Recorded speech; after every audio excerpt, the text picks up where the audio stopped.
Hello everybody, how are you doing? It's day three. Day three, and Elon Musk hasn't even taken over the company yet, but we just can't stop winning.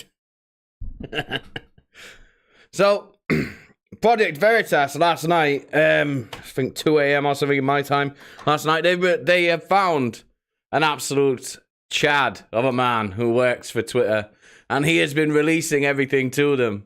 Like, the full recording of the Twitter staff meeting.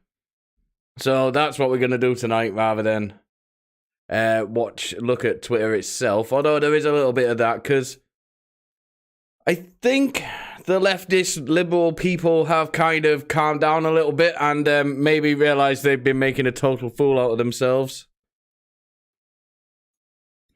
It's just my estimation, because everything's a little bit... what's the word for it? Everything's a little bit more subdued today. There's nobody bursting into tears or anything, but there is a lot of coping, and there is a lot of, well, it's denial, I think. But they're behaving in bizarre ways. So let's just have a look at some of these, just a couple of these, before we start watching everything else. But I've seen a lot of posts like this today, where they say they think we are all melting down. Well, we have watched you do it for 2 straight days, so it's not really thinking. It's kind of, we just watched you do it. And when you use about 1 billion smiley emojis to say, I'm not mad, bruh, and it's like, well, you are still mad. That's kind of the universal sign of I'm like 5 smileys in a row is kind of like, yeah, I'm fucking furious. Like, They think they now control this app. Well, we kind of do. It's like, they think we are all crying and leaving. Well, you said you were going to leave, and you have been crying. So, these are facts. Like, we watched you cry. We watched you cry and whine and say you were leaving. So, what do you expect us to think? If you say it, we're going to take your word for it. They think Twitter employees crying. Hold on. They think Twitter employees crying. Yes, they did. That lawyer woman cried because Elon Musk took over the company and will quit. Well, we've all got social media. We went through a few of them last night. We've got proof. Either they're lying or, well, either they're lying or you're lying. It's one of the two. They think they won. Well, I don't know, but it feels like winning. I don't know, fellow chuds. It feels like we're winning at the moment. I don't know. Maybe I just don't know what winning feels like. But this feels like winning. Maybe I'm wrong. Or beaters or silenced us. Well, you don't need to say or beat us, because if you think we won, then we beat you. Or silenced us. No one said we silenced you. No one wants you to be silenced. No one wants you to leave because you're too funny. Still here, clowns. Good. Then you will post stupid shit like this. I don't want you to leave. Where would you go? I don't understand these people's viewpoints. It's like Sean King yesterday was like, I'm still here, motherfuckers. And you're like, buddy, no, literally no one wants to leave, or you to leave, because every 3 months you say something stupid and then you trend on Twitter and everyone laughs at you. It's like, no one wants these people to leave. You want people to leave. So maybe that's where all this is coming from. You're I wish all these people weren't on this platform. And it's like, we don't, because you're funny. Exactly. Users been banned for naughty words. We do want to hear all their crying. That's the whole point.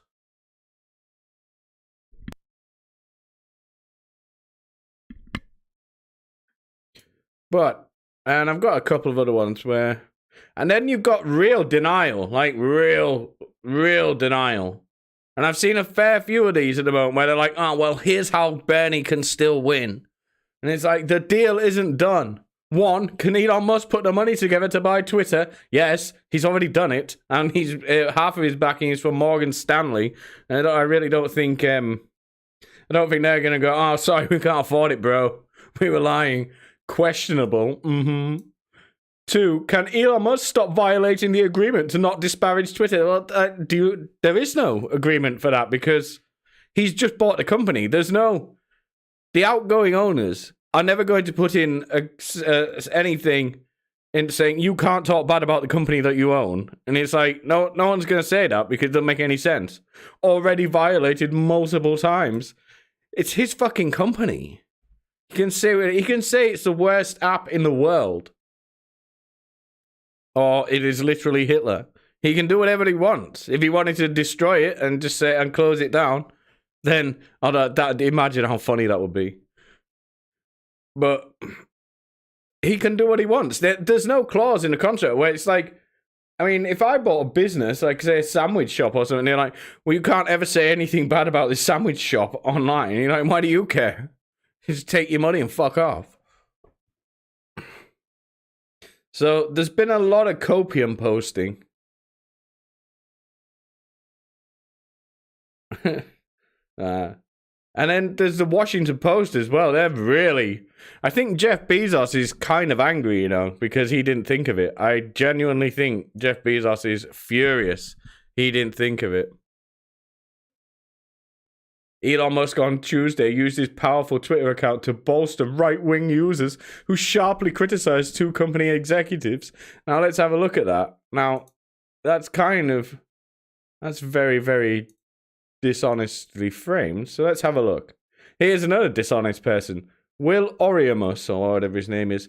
Elon Musk has now publicly agreed with and amplified criticisms from the right of two... Who cares about if they're right or left? Of two individual Twitter employees yesterday. Good. One accusing its top policy exec of censorship, and the other accusing a company lawyer of facilitating fraud. Well, let's see what these are, eh? I'll butcher this name. Sagar Angetti. And again, I don't know how to say that. Vijaya Gade.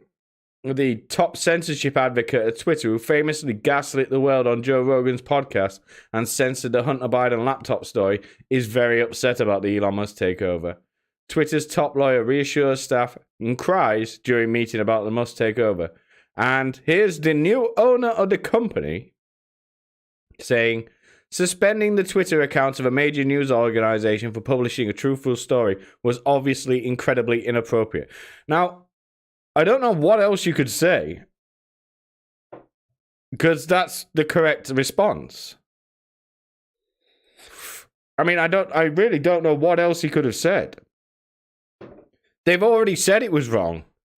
Like, they already came up and go, yep, that was fucked up. I don't know why we did that. But obviously they did that to save face after the fact, but he's repeating what the fucking... I don't know. I don't know. And then he goes on here saying, hold on, we'll look at the other one. And then Cernovich, Twitter lawyer Jim Baker, when general counsel of the FBI, personally arranged a meeting between the FBI and Michael Sussman. In this meeting, Sussman presented fabricated evidence in the Alpha Bank matter. I don't really know what that is, but so I'm not going to get into that. This is who is inside Twitter. He facilitated fraud. Okay, and he points to some bits. I think it's all documented and it's true, basically, though, because from what I've been reading, I didn't bother reading into the matter because it didn't really interest me, but like, as far as I can see, all the reports say, yep, this did happen. And Elon Musk replied, sounds pretty bad. Now, that's not a criticism of anybody. Because that's what it sounds like. It does sound pretty bad. If you were saying, oh, that sounds pretty sweet, I hope he does that again, then there'd be a problem. But you just don't, like... And then he goes further on the old gaslighting. Imagine getting up and going to work in the morning for a company whose new owner is systematically attacking your colleagues for his 84 million followers in public on the site you work for. Well, maybe get a better job, or... Here's a thought. Don't commit fraud and don't ban newspapers for printing truthful stories. I don't know. When you've made the mistake, it doesn't matter. In public, on the site you work for, and knowing you might be next. This is the worst case scenario Twitter employees feared.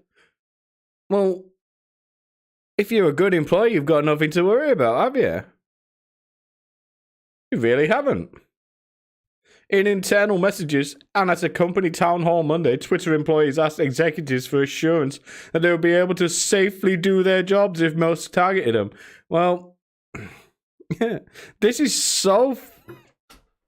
These people are disgusting. I mean, it's so terribly worded. Well, it's not terribly worded. It's very deliberately worded. They're like, oh, I'm in danger. No, you're not. If you're not doing anything wrong, you're fine. And do you know what I'm going to think? Is because he's probably going to be fine to work for as well. And he's probably going to do some stuff because he seems like quite a focused guy.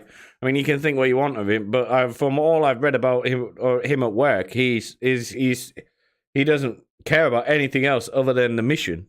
So I think he's going to be great to work for so long as you do your job competently. But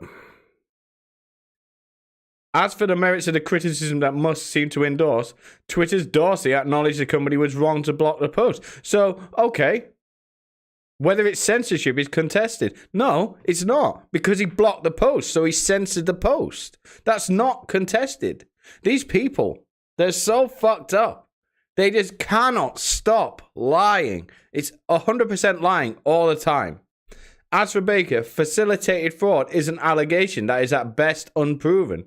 Baker has not been charged. That's why he didn't accuse anybody. He said, sounds pretty bad. This person, Cernovich, said this. He accused him. He didn't. He said it sounds bad because when you say it like that, it does sound bad. But again, it's just gaslighting. They love using that term, gaslighting, but they're the only ones who do it. It's really... And they know they're doing it as well. I refuse to believe that these people just walk around thinking they're victims. They know they're fucking not victims. They know what they're doing. Because they're not stupid. That's the thing. They're very poor in social situations and stuff like that, but they're not stupid. You can see because he's not stupid because the tweet is well constructed and makes perfect sense. He's not dumb. Blah, blah, blah, blah. Oh, and then he starts shilling for his other stuff. But that's the level you have with these people. And then you have this as well, which I think is pretty funny. Twitter is protecting its source code from disgruntled employees. So these people are so fucking insane and so neurotic that they have to do this. The Twitter locked down its source code to prevent unauthorized changes, sources familiar with the matter told Bloomberg. The reports say that this change was made to prevent employees from going rogue and sabotaging the platform after Elon Musk's $44 billion purchase of the company. Does this sound normal? Because for them to actually say, right, we better do that, it's like, they're obviously already in their fucking user group, their work groups, suggesting they do it. Like, it's absolutely insane. I mean, who do they think they are?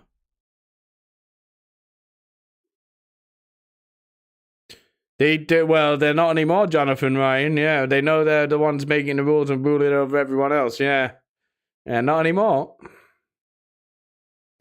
Exactly, Lewis. Whether it's censorship is not contested. They literally censored the post. Exactly. That's exactly what they did. She's most definitely getting fired. Elon already said she made a horrible decision about... I think she's going to get fired. I mean, how can you not? How can you not?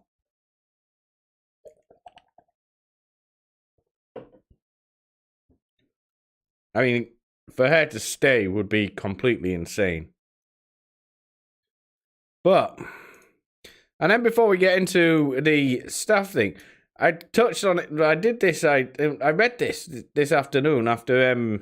I made while I was making a video today, and it's like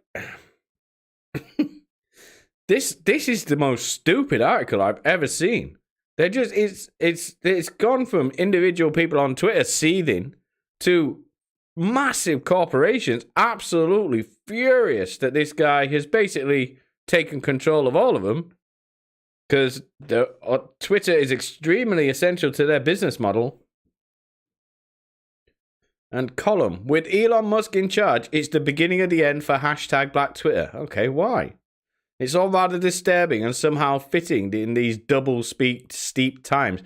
Double-speaks, these people are thinking other people are doing shit like that. Are you fucking for real? Like, it's constant gaslighting. Because this is the literal definition of the word. The way they use it is fake. It's wrong. But these people they're doing it. Elon Musk, the founder of a company at California, is suing for, that's keyword here, allegedly silencing thousands of black employees who complained about racism. Well, hopefully somebody wins a court case, eh? Is buying a company that has given millions of black people a megaphone-like voice to complain about racism. Okay. And the California-hating billionaire insists he's doing it all to protect free speech. He is. Twitter is a digital town... I can't speak tonight. Twitter is a digital town square where matters vital to the future of humanity are debated, Musk said Monday, announcing that it succeeded in taking over the San Francisco-based social media company for $44 billion. Consider this the beginning of the end of Black Twitter. Okay, why? Not of black Twitter, not of black people on Twitter, but of hashtag Black Twitter, the community of millions that figured out how to turn a nascent social media platform into an indispensable tool for real-world activism. Isn't it just memes of black people doing stupid shit? That's what it's. That's what all the black people post on it. It's funny if you go on tonight.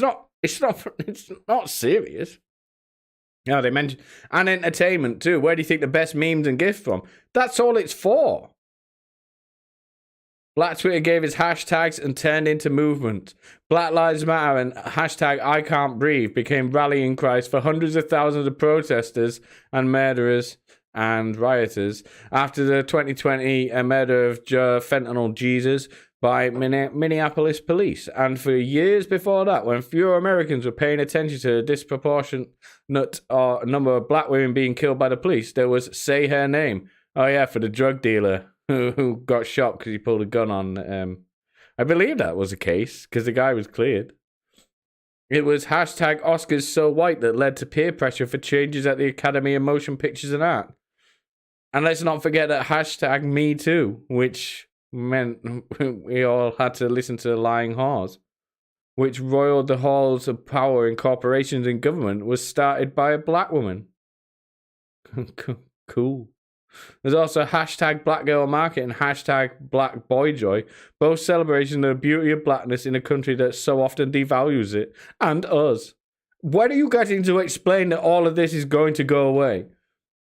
On Monday, the mood on hashtag Black Twitter was neither magical nor joyful. There goes hashtag Black Twitter. New owners would call it CRT and ban it.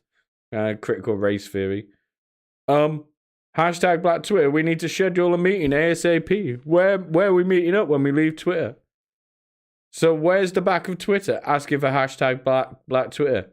It was nice getting to know you all, especially everyone on the hashtag Black Twitter. Now white South African man owns it. Bye, y'all. Hashtag RIP Twitter. When are we getting to the point where they explain?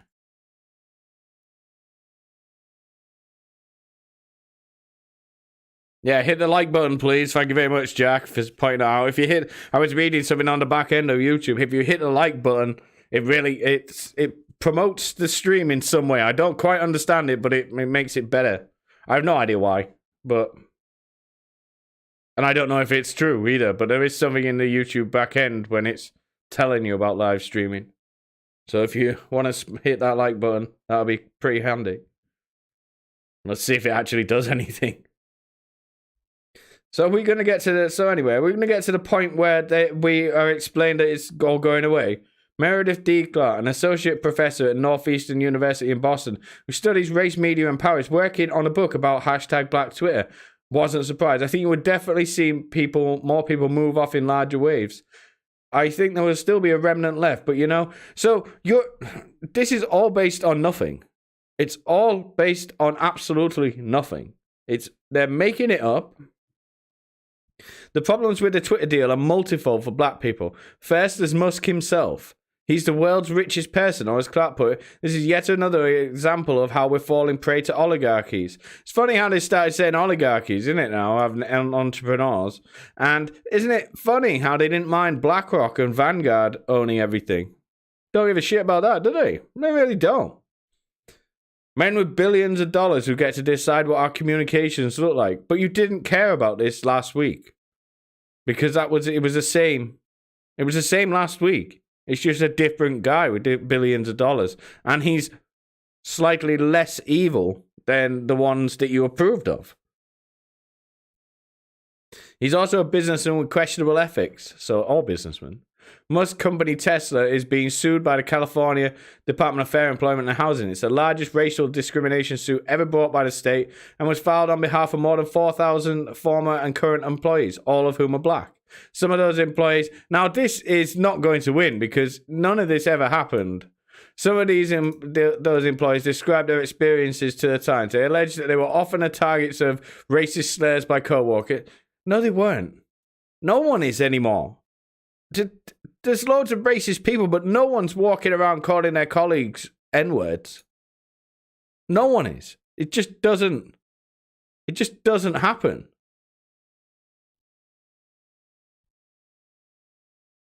and that Tesla segregated black workers. Now here you go. This is when you know that this is all false. No, they didn't. You can be the most racist person in the entire world. However, you can't. You also know that you can't do that, and it will cost you a lot of money if you do it. So you don't do it, especially when you're someone smart and own a $1 billion company. Gave them the hardest work at Fremont, California, and denied them promotions. And they say the company ignored their complaints about the treatment. Well, because none of it happened. I mean, at least make the lie believable. I mean, next you're going to say they're going to be picking cotton. And you're like, come on, man. Fucking hell.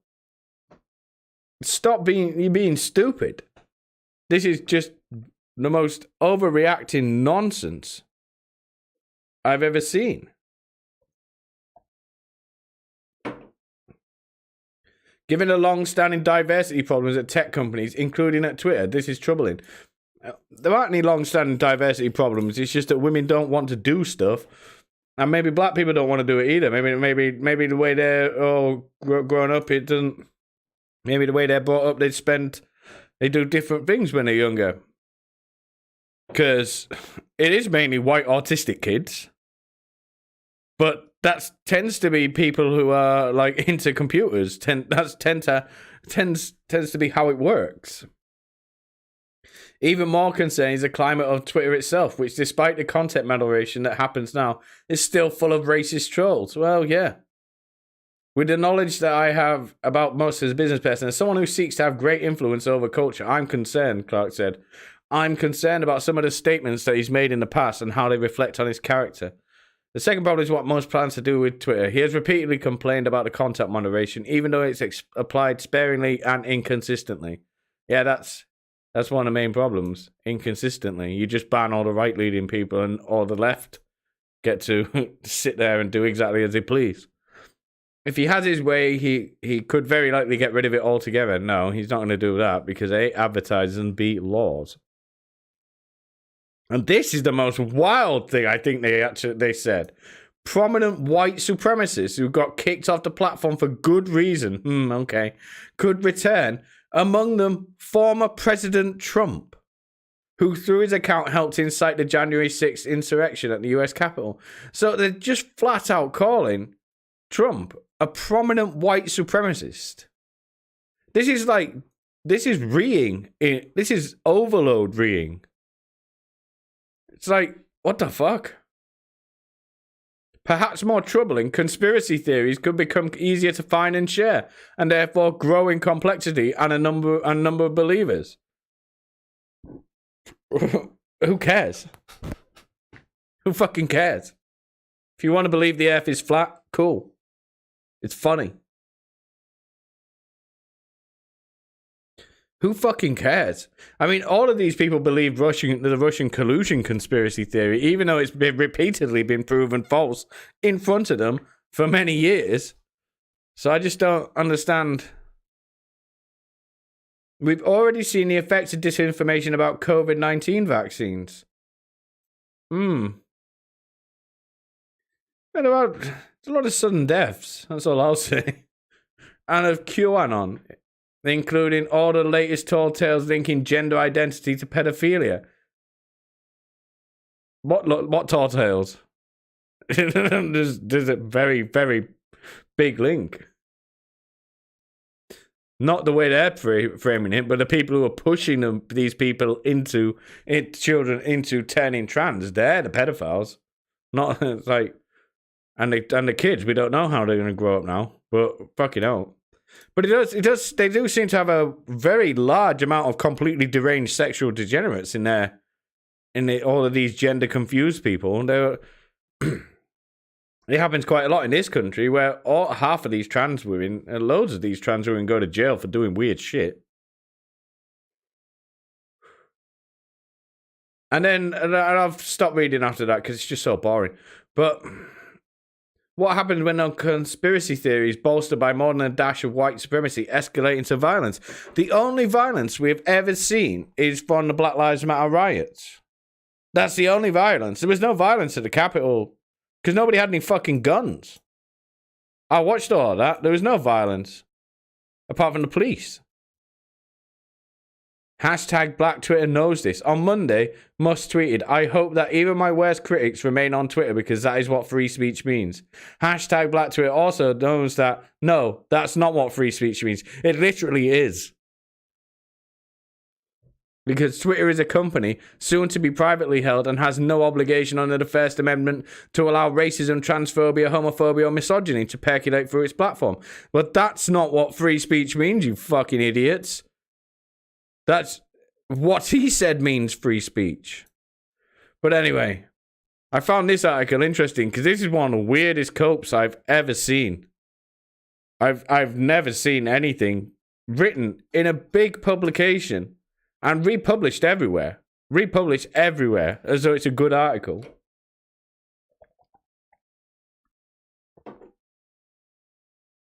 But let's get down to the main thing. So we've got the entirety of the call. It's about 45 minutes long. I'm going to stop it and start and see see what's happening. But let's go. And I'm sure you're still processing it. The focus of this all hands is you. I know many of you want to know what has happened and what's next. And I want to answer all of your questions. That is what this all hands is all about. And we have a lot to cover. To start, I've seen many questions that talk about the process that got us to this point. So that's where we'll begin. I want to hand it off to Brett, the chairman of our board, to speak to you all directly about how we reached today's announcement. Brett. Thank you, Parag. I want to talk through the process, but actually just... That's the... Look at that face. He's like a real-life derp meme. Dude. I want to start by expressing my gratitude to all of you. Running Twitter, like all of you do every day, is not an easy job. There's a ton of stakeholders, a lot of opinions from the world, and running it amidst all that has been swirling around Twitter over the past few weeks is nothing short of remarkable. And the whole board, and I just want to speak on behalf of everyone, is just really grateful to all of you for keeping your heads down as you've been able to and keeping this train running. I also just want to acknowledge all the emotions of today. This is why I cannot imagine working for a large corporation. This is already so cringe. It's like, oh, the emotions of today. You're still at your fucking job. It's just some other rich guy has bought a company. It is an emotional day. I want to acknowledge it. And I just really appreciate everyone on this call. So let's talk about the process. The board received... Bam, yeah, you definitely know that his wife does have a boyfriend. And I doubt she lets him watch. Elon Musk's proposal on April 14th. And since then, the board took on a process that we really tried to make thoughtful, comprehensive, and deliberate. And we've had a number of discussions between the two parties. When we were considering the proposal, it was really in light of comparing it to the company's go-forward prospects, the current market environment, and all the risks associated with achieving the operating plan of the company among... By the way, I think their latest quarter earnings are coming soon. I think they missed all the projections, so they were like, oh, no, we're not selling. Fuck you, Elon Musk. And then they started to realize, oh, no. It's like, the share price is going to absolutely tank because we missed all of our projections because we're too fucking dumb to be able to make any money out on this platform. And then they just capitulated and gave it to Musk. Many other considerations. When we voted this morning, the vote to approve the transaction was unanimous at the board. I think this process was Oh, yeah. Do you know why? Because this guy alone, I think, gets $25 million. Comprehensive and thorough. And ultimately, we felt that this was the best path forward for Twitter and our shareholders. I think many of you understand this, but I also want to just explain the basics of what it means to be a board in this situation. So we are a Delaware company. And as a board in a Delaware company, we have a fiduciary obligation to our shareholders, Yes. which means by law, we're required to act in the best interest of our shareholders. What this means in Delaware is a duty of care and duty of loyalty. That means we have to act impartially without any conflict of interest, and we have to do our work thoroughly and deliberately. And I think that's what we did when we evaluated Elon's offer. Well, did you? Didn't you just refuse it and say, we've got this poison pill thing, boys, which means if he tries to buy any more stock, we'll just basically give it away to any fucker who asks for it, so he doesn't buy it, so the evil African-American doesn't buy it. That didn't sound as though it was, really very fiduciary duty-ish. I know there were a ton of twists and turns along the way, all of it in public, and we weren't really able to share a lot of this with all of you during these discussions. I want to assure you all that we acted swiftly, but we also took the time that we needed in order to make the right decision, which is one of the rights and one of the important things that we must do as a board in this situation. I just want to end by just saying I'm extremely confident in Twitter's future. I think Twitter is as important of a service in the world as it's ever been. And I just know that all of you are going to continue to build the service into everything that it can be. Being on this board and being affiliated with this company has been truly the privilege of my career. So with that, back to you, Parag. Thank you, Brad. Before I talk about what lies ahead.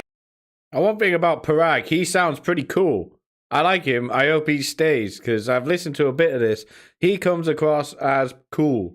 He might sound as though he's about to start a YouTube Linux tutorial, but he sounds pretty like a decent person. It's important to acknowledge that all of you have many different feelings about what is happening. Some of you are very concerned, some of you are very excited, and others are somewhere in between or waiting to see how this goes. I know this impacts each of you personally, professionally, and has you wondering about the future of Twitter. I want to start by sharing information that is most important to you. The deal was signed this morning, but there are a lot of steps between now and when the deal closes. There is a lot of work that lies ahead and still needs to be done. This work can take 3 to 6 months, or it can take longer. In this moment between deal signing, Rod, bro, we don't really know whether he likes to censor or not. No, we just started Snuggy. We were 4 minutes in. You missed the chairman talk about being a cuck, basically. And I don't know. He comes across as all right, because I don't know about how Twitter's infrastructure works, but I think it's so far gone. There's very little he can do. Because if you remember Jack Dorsey, where Jack Dorsey said the other day, it was like Twitter it's been sold. It's until Elon Musk took over, it's been sold to Wall Street and the ad model. So what this guy could do is just a single guy once it had already happened, which is entirely Jack's fault. I don't know really. It's impossible to change something like that unless somebody like Elon Musk buys it. And deal closing, we operate Twitter in normal course, just like we always have. I will be here running the company, serving our customers, making our product better every day. And I'll be here to enable each and every one of you to have your greatest impact. How we run the company and the decisions we make and the positive changes we drive, that will be on us and in our control. Next, I want to talk about compensation. Last time we spoke, a lot of your questions were about what this might mean in terms of compensation. We now have some answers. Greedy.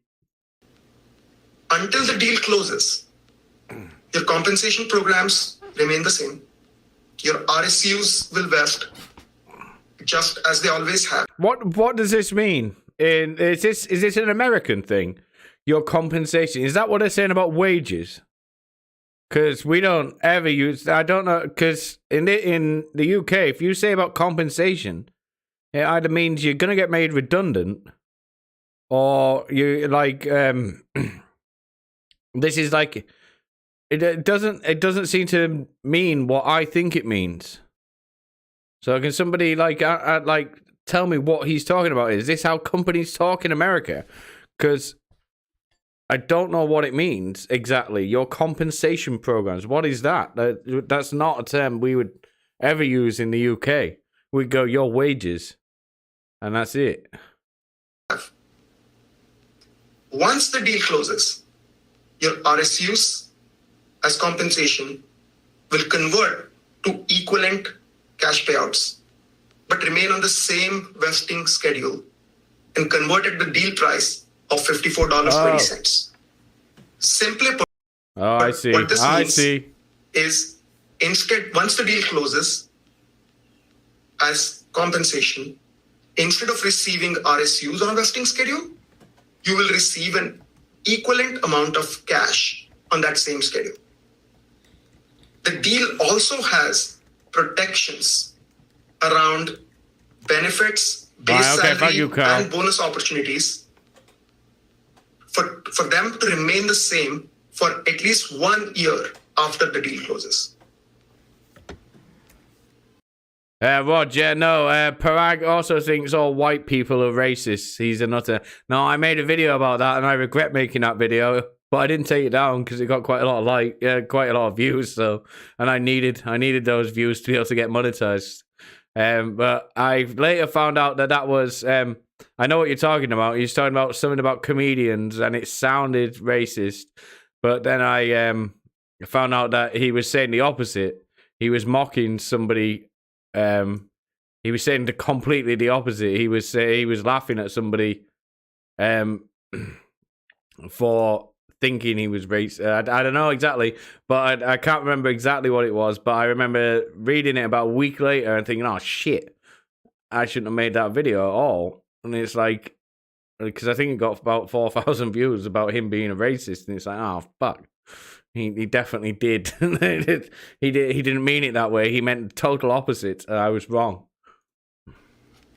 I know many of you will have more questions about compensation. We will please ask them. We want to address them in the Q&A we have ahead. And for questions we cannot answer, we'll follow up. I know there have also been requests to get a bunch of their stuff written down for you and clarified. And we will follow through on doing so as soon as we can.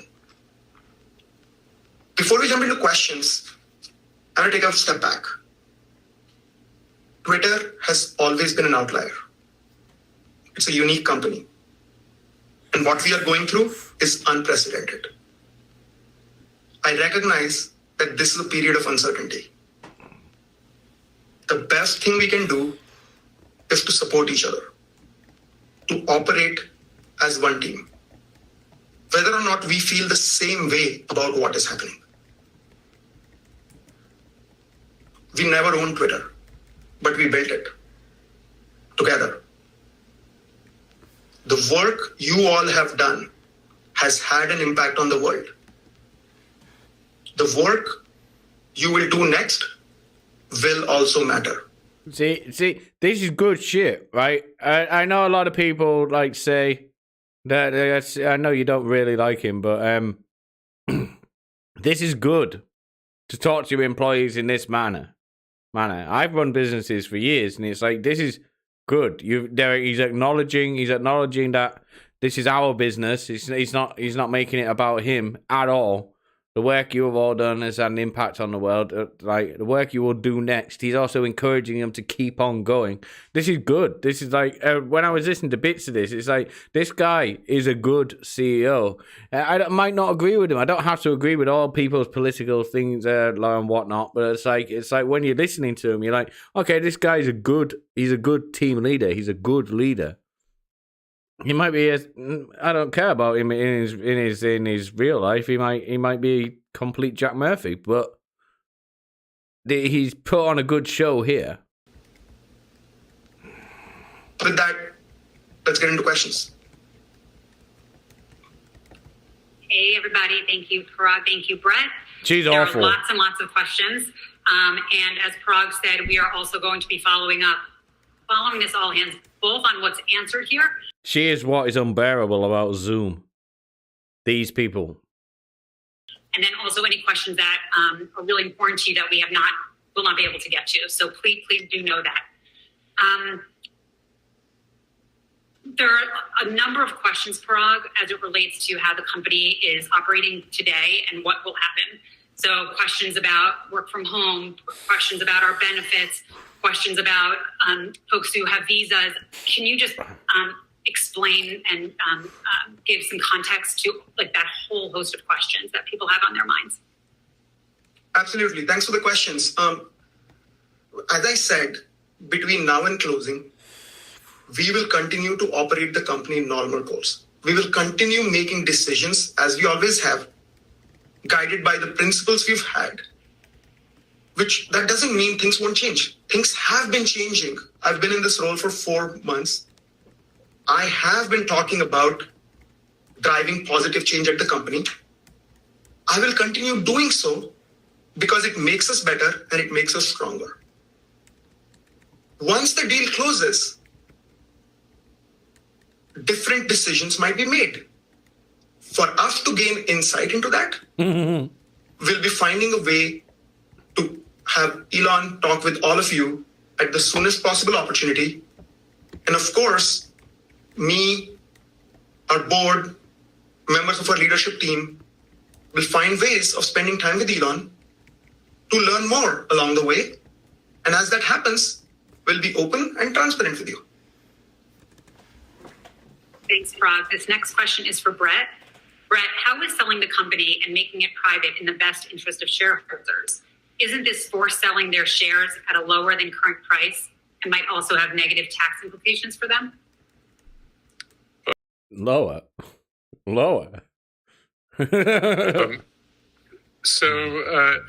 mentioned the board's fiduciary duties, and really what that comes down to in a conversation like this is measuring both the value and the certainty of an incoming offer relative to the intrinsic value of the operating plan of the company.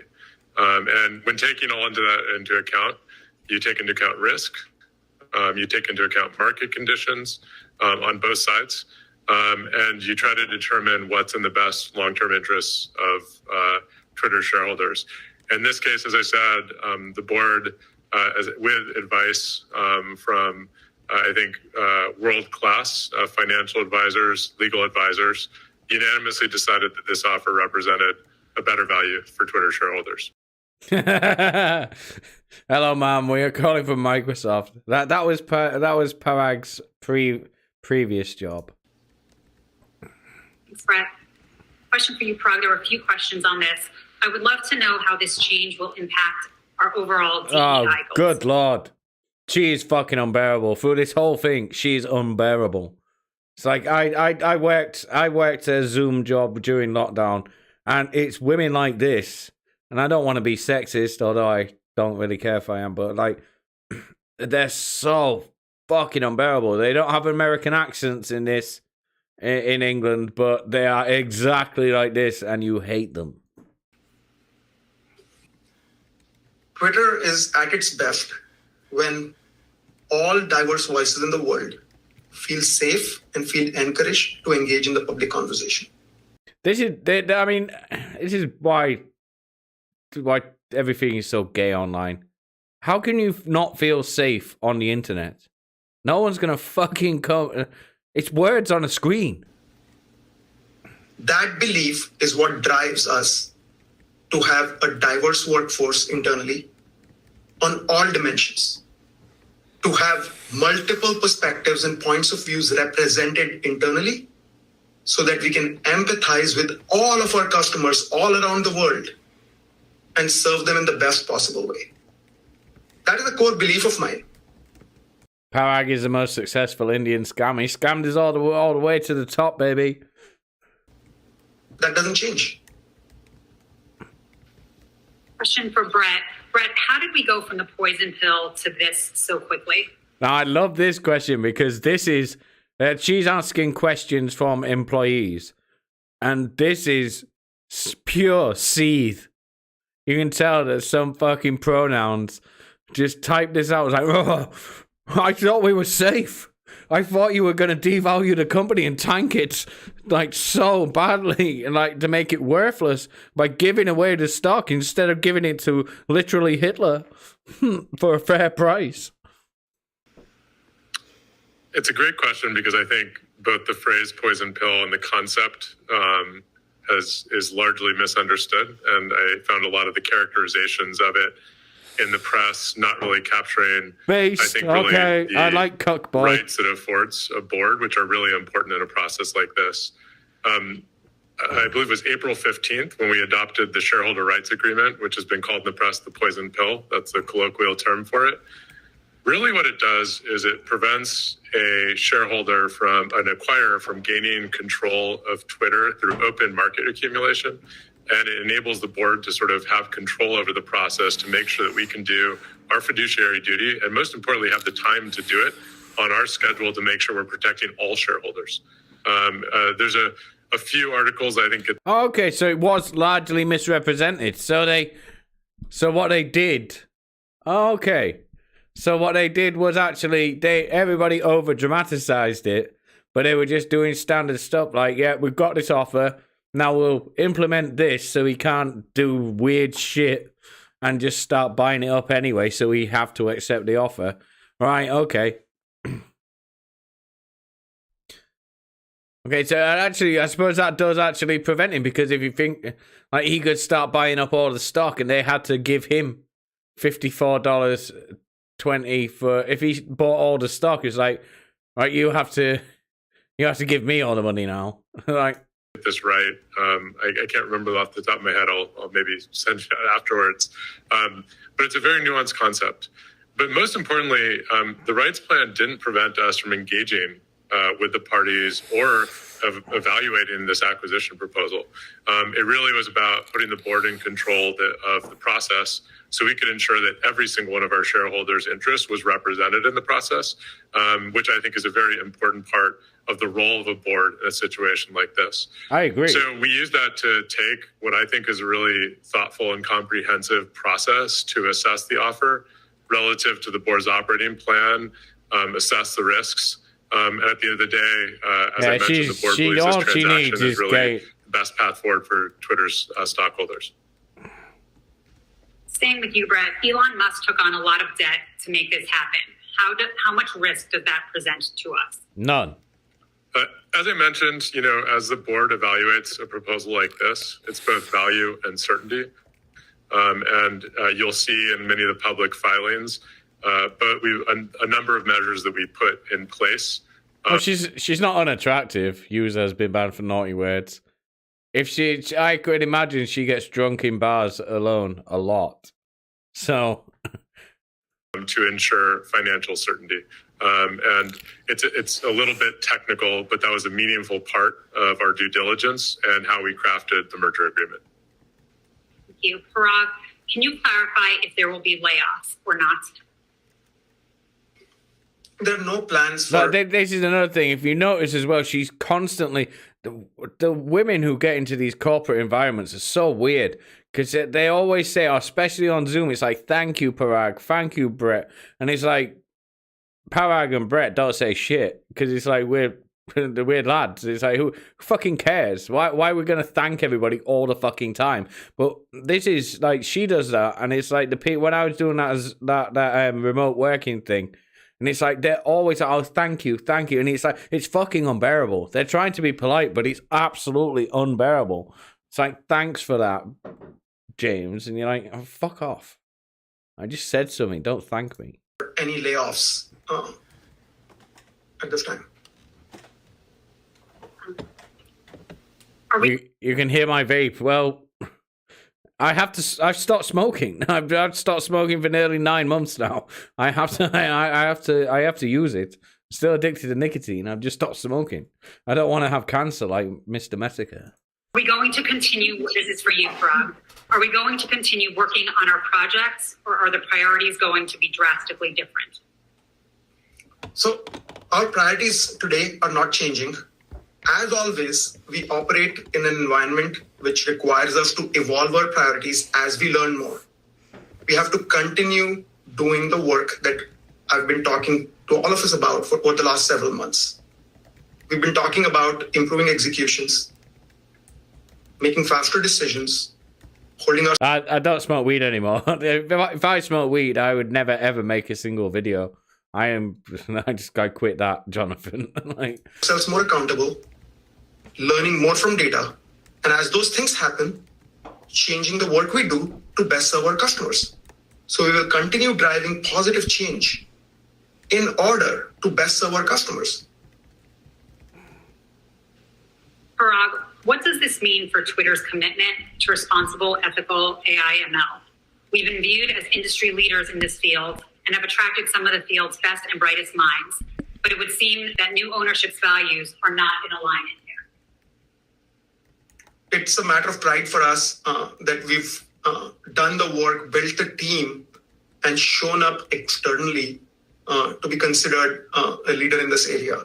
It is, as you have heard me describe previously, something that is really important for the future. It's important for the future because machine learning, I believe, is critical. it's going to end for the Twitter world. to be able to serve our customers. No, it At the isn't. same time, it is opaque and challenging. The approach we have taken to provide people choice, to provide people transparency, and to provide and engage openly with researchers all around the world to be more open about our work, our approaches, our models, and seek their input and feedback to do better is something that inspires me. And we need to continue doing that work. Thank you, Parag. Question for you, Thank Brett. you. Again, Are there any stop possibilities saying it. that the deal will fall apart? What are those potential triggers?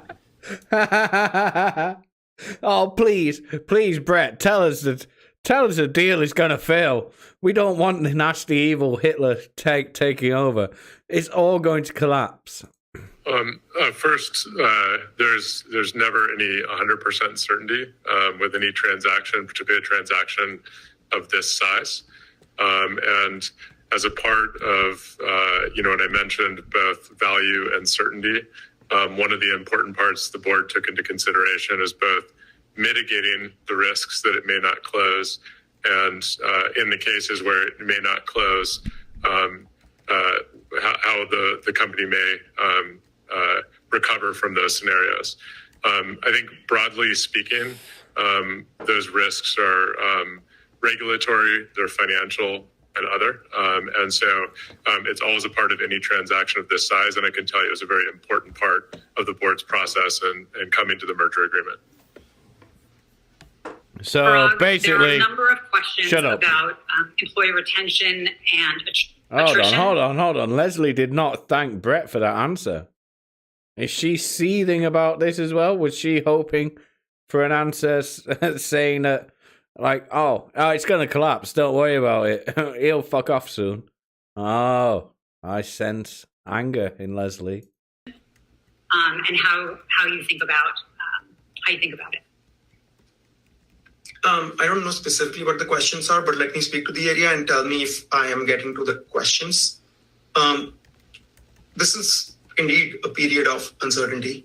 As I said earlier, all of you have different feelings and views about this news. Many of you are concerned. Some of you are excited. Many people here are waiting to understand how this goes and have an open mind. A lot of what this comes down to is how we continue operating as one team, how we support each other, how we, as leaders, are more transparent so that we can help you understand what lies ahead as we learn more. And I think if we do that, and if we work with each other, we will not have to worry about losing the core of what makes Twitter powerful, which is all of us working together in the interest of our customers every day. And that will be something that is very important to me. And I will do my work to ensure that even as we go through this period of uncertainty or transition, that we're preserving that. See, he comes like you can think about like what he's done. So he comes across as quite likable, as actually concerned about his employees. I mean, in reality, he's probably not, but he doesn't. He comes across well, I think, as a leader. It sounds like he means what he Question says. for Brett. If we are made private, what happens to those on the board of directors who voted for this deal? Vidya may be able to correct me here, but I believe the board of directors no longer exists on the other side of closing this transaction. Get wrecked. Unless she tells us otherwise, that is correct. That is correct. Oh, it's a crying woman. A question, probably for you, Brett. Was leadership continuity part of the agreement? Will our leaders be sticking around on a specific timetable? Well, as Parag said, especially in this closing period, you're operating the company as you always have. And until this deal has closed, it is not closed. And a big part of this merger agreement. Carries, it sounds like a cult. It does. It's like, but all corporations sound like this. They all had to speak in this sterile, weird way so as not to offend people who turn their penises inside out. But all is ensuring operating continuity and ensuring this management team and Parag has a latitude to do what he needs to do to continue to make Twitter successful, which is not only in all of your interests, but also the interests of Elon Musk, right, to make sure that this company thrives in this period. So I would say yes. And I think I just want to echo Parag's remarks that Twitter continues to be the amazingly important service it was yesterday and will continue to be that way in the future. And in this closing period and in the future, this is the team that's going to build it. Thank you, Brett. Another question on the process. Did the board negotiate on the selling price?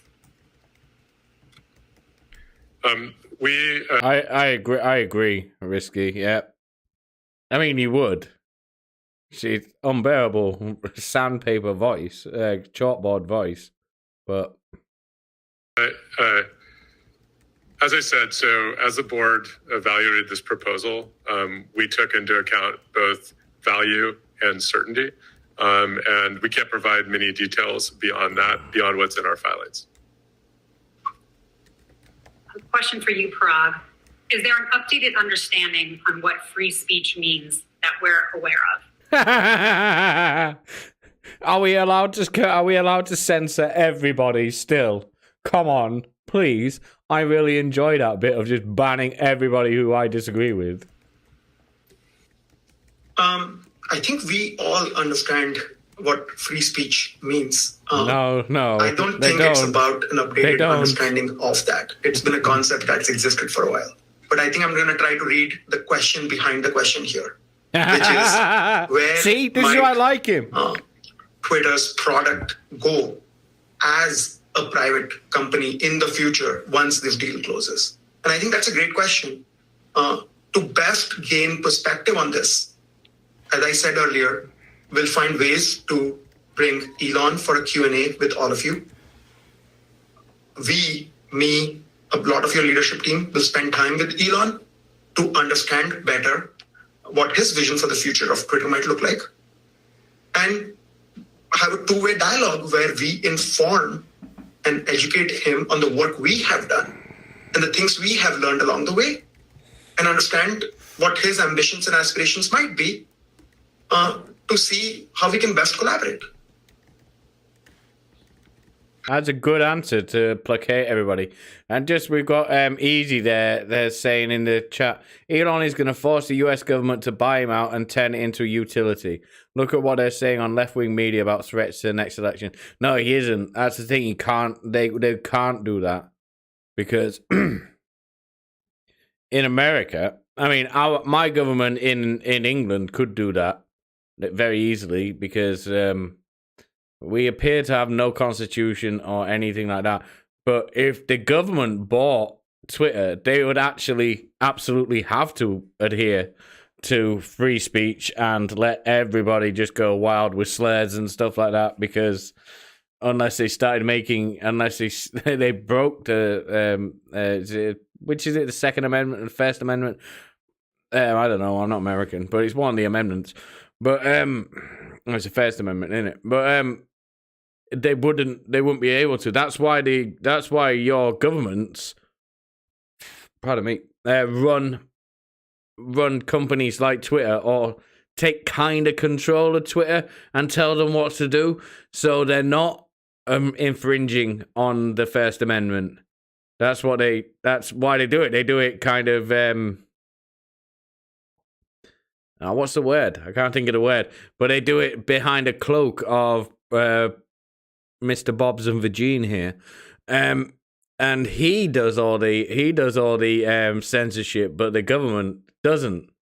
But if they took it over and said, "Yeah, we're buying it, lads," it's like they actually have to turn Twitter into a free for all because of that. Otherwise, everyone it'd be like, "Well, what you're doing is illegal because you have the Constitution."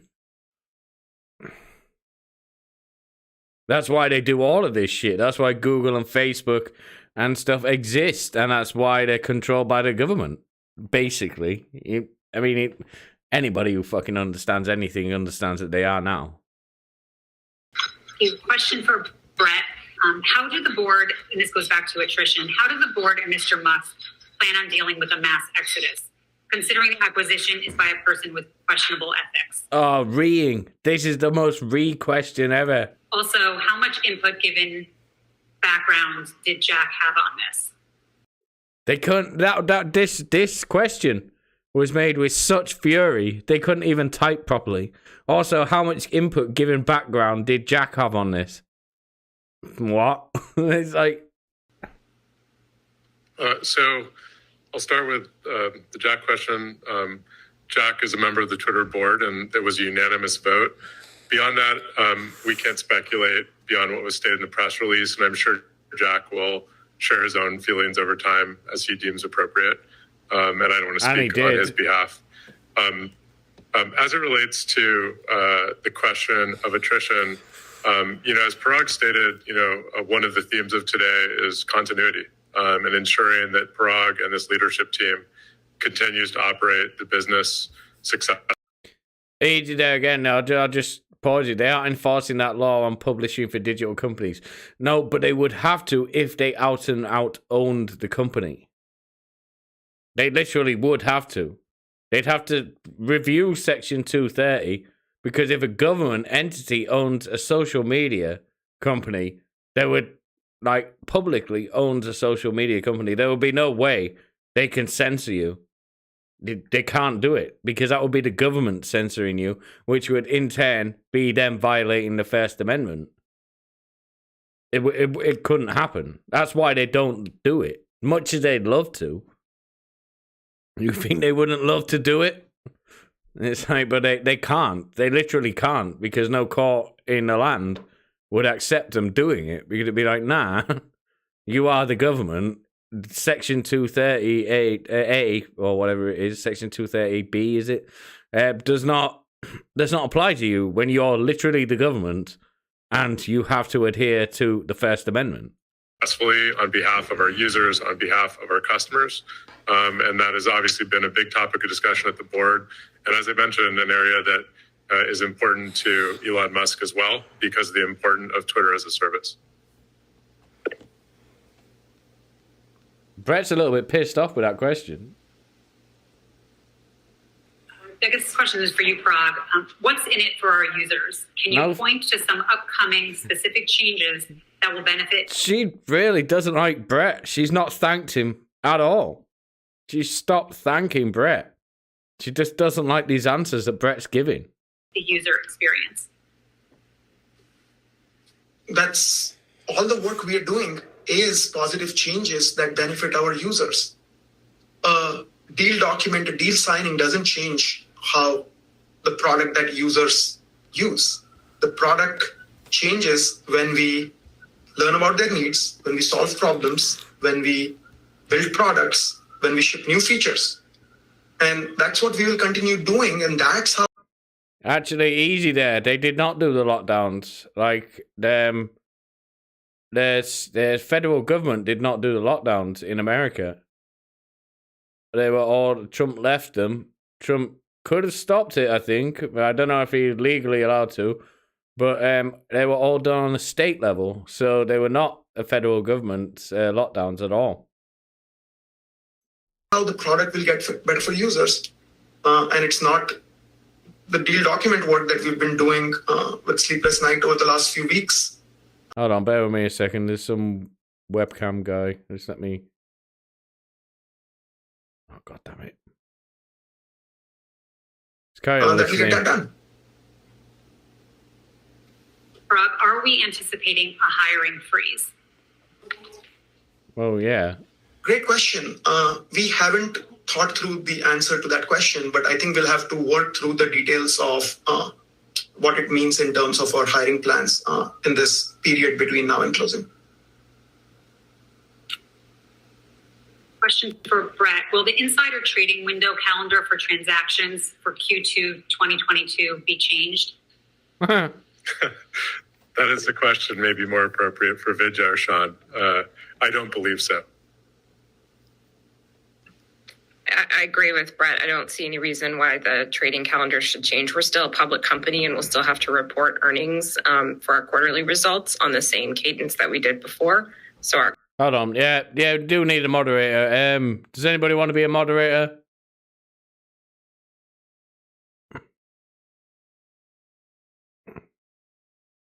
Okay, I'm adding some moderators here. All right, your moderators, Ev, Pond, and Bam. I think I've deleted it. I think I deleted that thing. I've never used it, but the bots are here. Yeah, Ev, Pond, and Bam are moderators.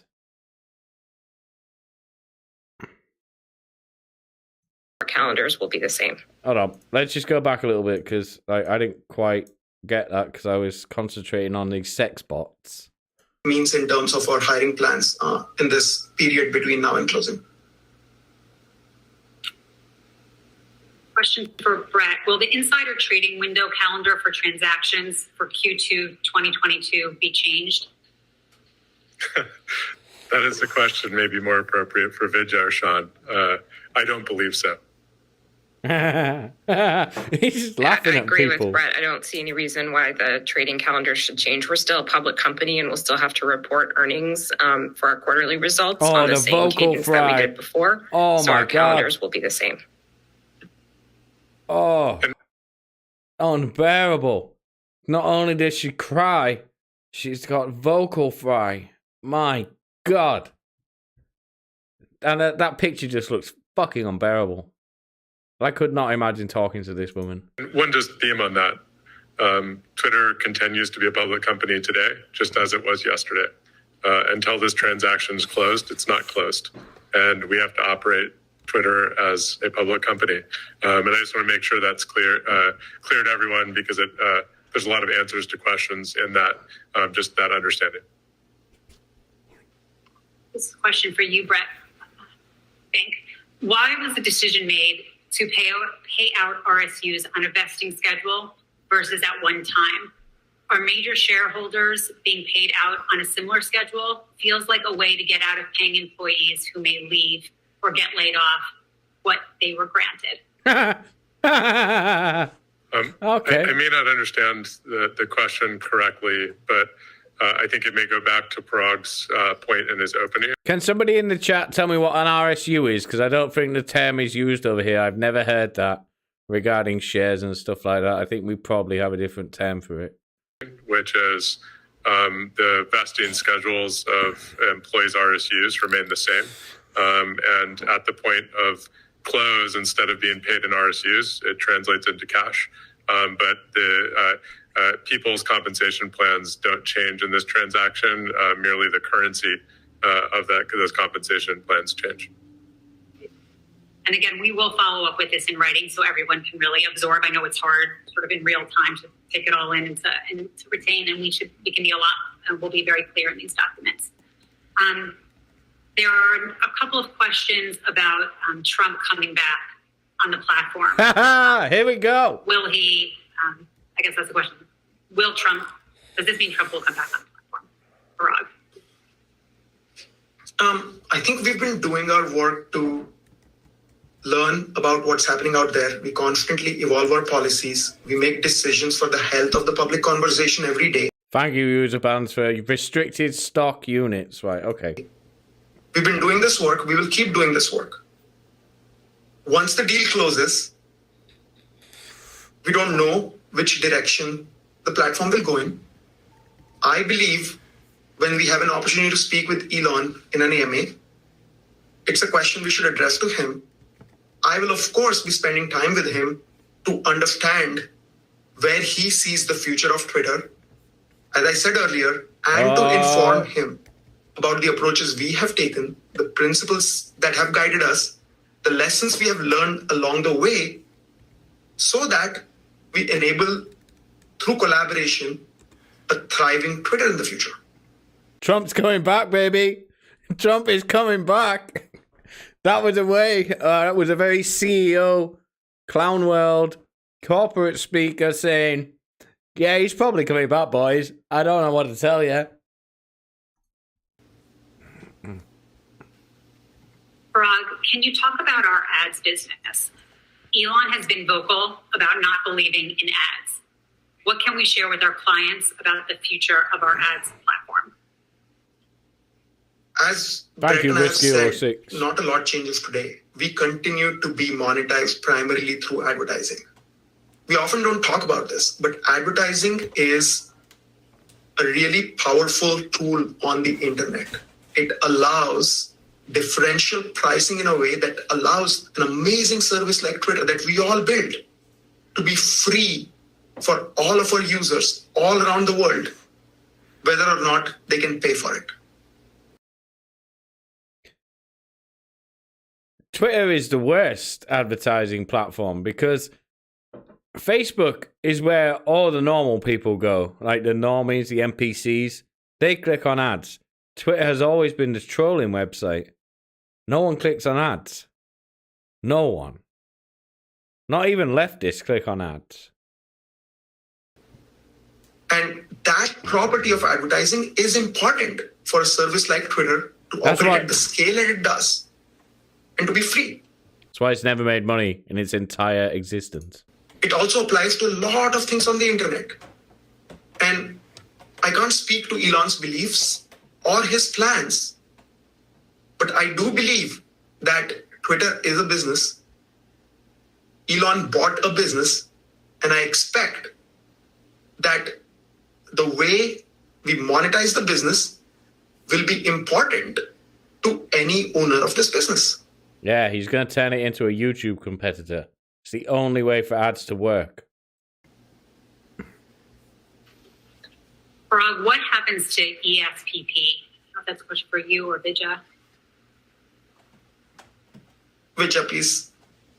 Yes, we'll confirm this in the FAQ, but my understanding is that we will continue to have the current ESPP period, and then we will not have any more. But again, please let us confirm that. Why did he? Question back to you, She's Brett. from New York. She sounds like she's from New York. It's like, why do they all talk like that? Because it's not an accent. It's deliberate. They deliberately talk that retarded. With no board in place, who will keep Elon accountable and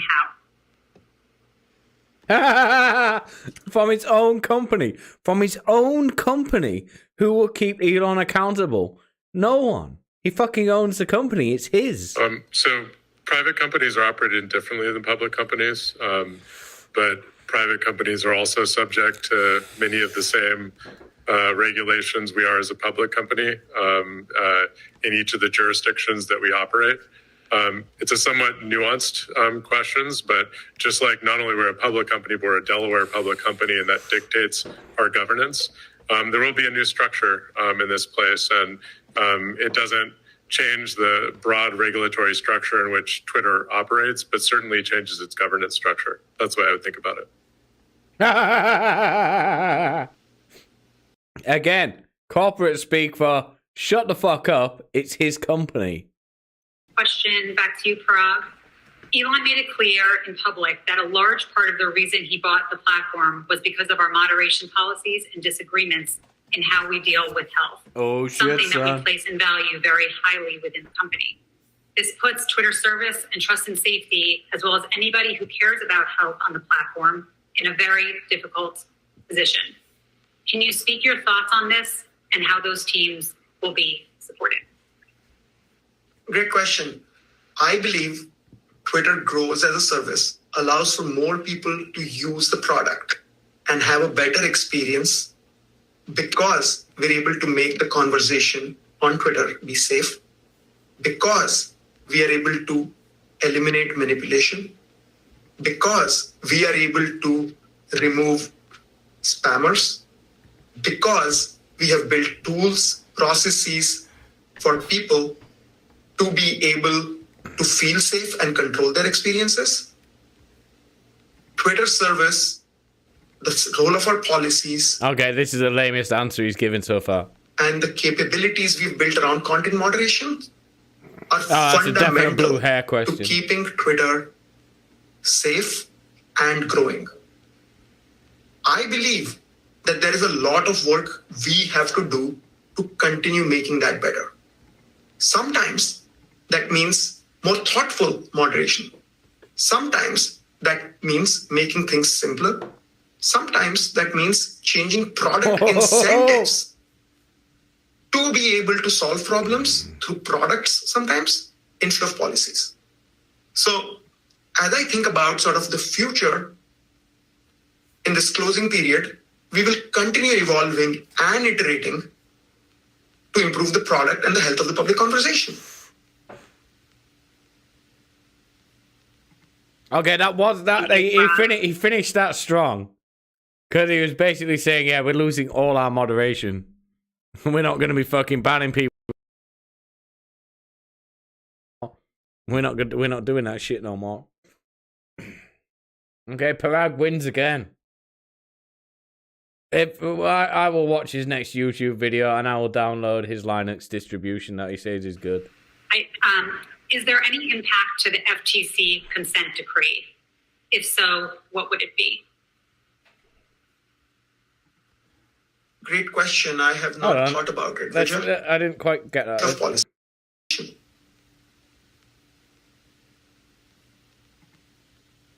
Thank you, Parag. Thank you, Parag. Never thank you, Is there Brett. any impact What's to she the got against FTC Brett? consent decree? If so, what would it be? Great question. I have not thought about it. Vijay? There should be no impact to that. That is a agreement that we're entering into with the government. It's a settlement agreement, and we expect that no matter what form this company takes in the future, we will still be subject to that consent decree. I have another question for you, Parag. During the last All Hands, you said that you trust Elon Musk. I think that the correct quote was, "We trust him." Ooh. So who is we? And talking to Elon, what made you trust him and have the best interests for the future of the company? Oh, wow. This is a trans question. I don't know what this quote is or where it comes from, but I can speak to sort of the spirit of the question. I like Parag. As I He's think cool. about Twitter and its value, and based on the conversation I had with him when we were excited to have him join our board, that was because as a major shareholder and an opinionated user,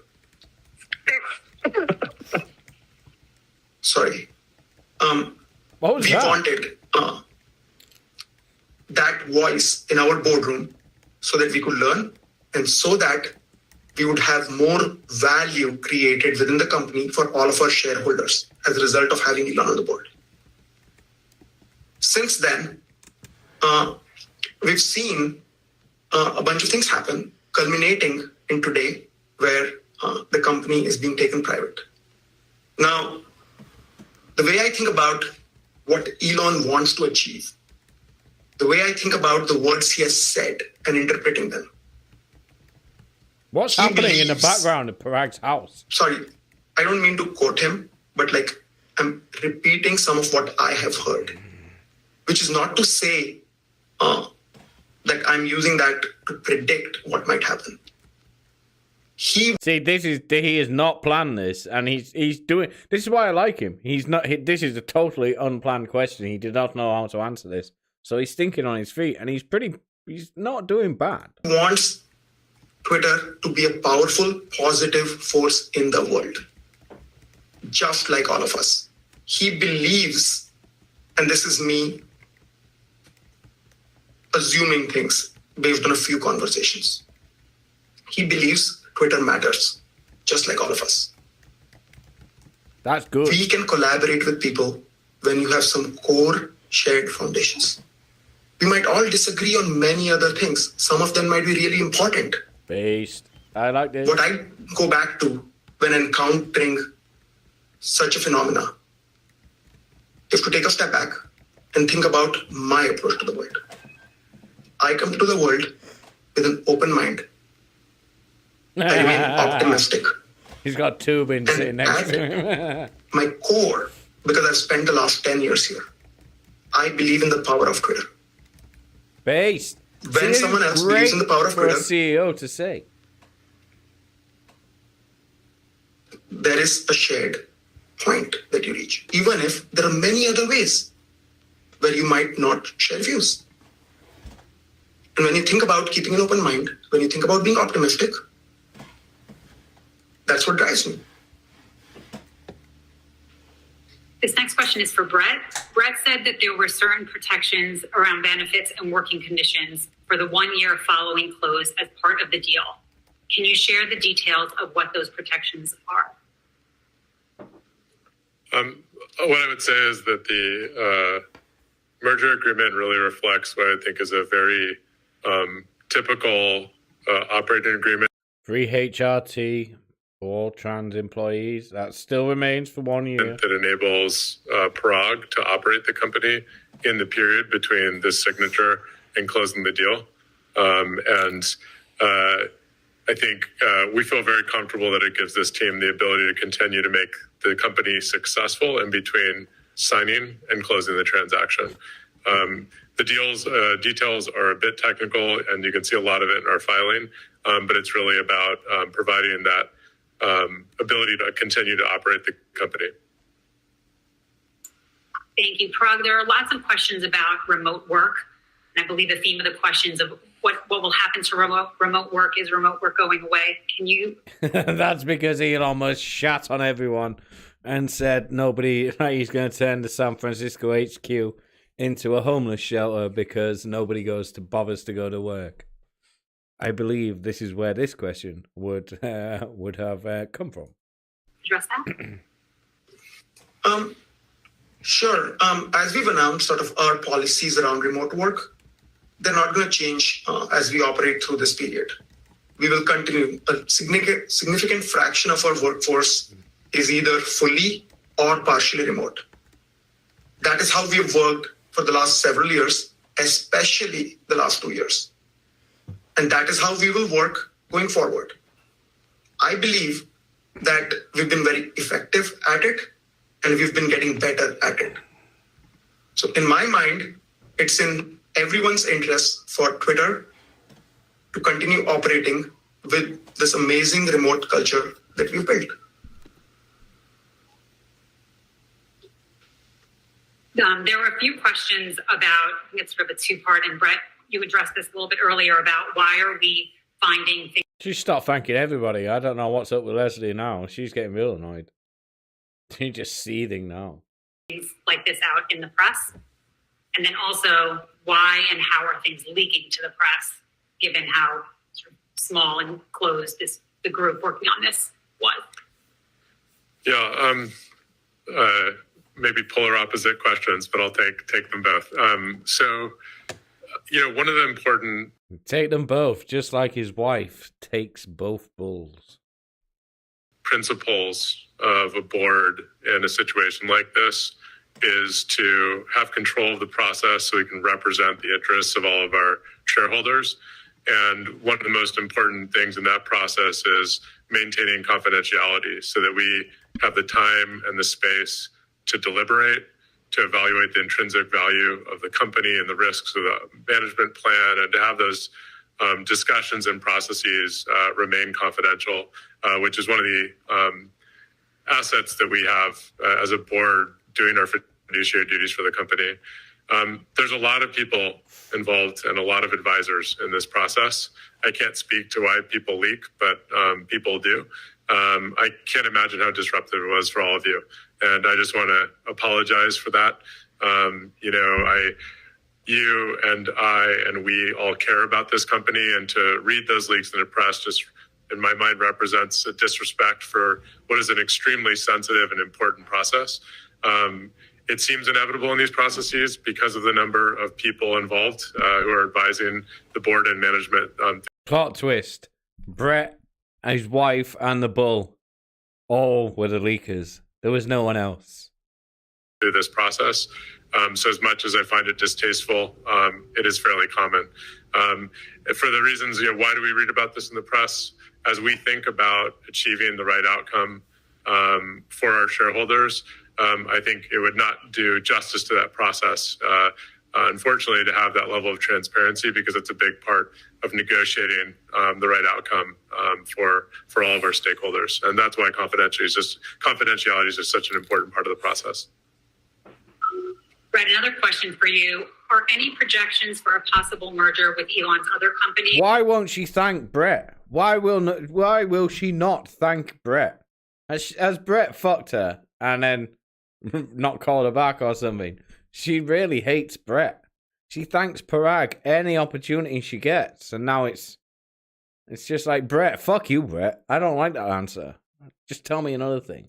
Starlink and Tesla phone PI and Twitter apps? Not sure. Yeah. Carl Lake says, is she still reading from a list of questions? Or now are these now her gripes? Her approach sounds it. She sounds much more seething than she did now. She's like, oh, thank you, Parag. Thank you. Oh, that was a great question, Parag. Oh, yeah, you're the CEO. I want to further my career a little bit more. Not like, but now she just seems pissed off. Like, let's go back a little bit to her. Brett, another question for you. Are any projections for a possible merger with Elon's other companies, Starlink and Tesla phone PI and Twitter apps? Not sure I can speak on Elon's behalf on that front. Yep. Okay. Question over. Parag, there seems to be many questions. Imagine how gutted you were. You're a fucking struggling trans Twitter employee. You wrote that seething question. Oh, is he just going to merge us into Tesla and SpaceX? I'm not really very intelligent, so this is the best question I could come up for. And then Brett, king of the derps, just goes, yeah, I don't fucking know. About new hires and how this will affect them. Any thoughts on those who have recently joined Twitter? For those who have recently joined Twitter, not a lot changes. I don't see a difference in sort of the work you do, the compensation programs that you benefit from, all the benefits you have changing at this time. I might be missing the gist of the question, though. Now that is corporate speak for, this question is retarded. Why did you ask me this? And they will be granted their RSUs. Yes, absolutely. Yes. Sorry, I missed the... No, that's okay. No, yeah. Oh, Leslie is furious. She's even angry at Parag now. General sentiment, just looking at the Slack questions around uncertainty about what happens after the deal closes. I know you've spoken about this, but I think it merits to hearing from you about this again. Yeah, I think that is a fair question, and there is indeed uncertainty about what happens after the deal closes. But there are ways where we will learn more as time goes on. We will directly hear from Elon. I and the management team and the board, members of the board, will continue to spend time with Elon, and to learn more. And as we learn more, we'll share with you. So while there is a lot of uncertainty about what happens after the deal closes today, over time, that will decrease. I like that answer. Because it's a fucking... Thank you. See, I have a question the thing is, she thanked Parag this time. She's fuming less. You might not think... you might not like Parag, but these are, in corporate land, these are good answers. That's a good answer to just go, yeah. For Brett, I'll fucking given tell that our you stock was when it $70 happens. last year, what message should we take away about the health strength of the company being sold for $54? Because the buy price is $30, so it's $70 was fake, and the buy price has always been around and about $30 if somebody was going to take over. All of the world's financial institutions have said a fair price to buy out Twitter was $30. So I answered that. when Sorry. thinking about value in a transaction like this, the phrase is really about intrinsic value. Obviously, the stock market has been a roller coaster over the past couple of years through the pandemic. Oh, really? Yeah. It's like, why isn't the person taking over GameStop paying $420 a stock? It was at that price for a little bit. And it's like, do you reckon everything went super retarded because of COVID? I don't know. I just don't know. Through the current downturn.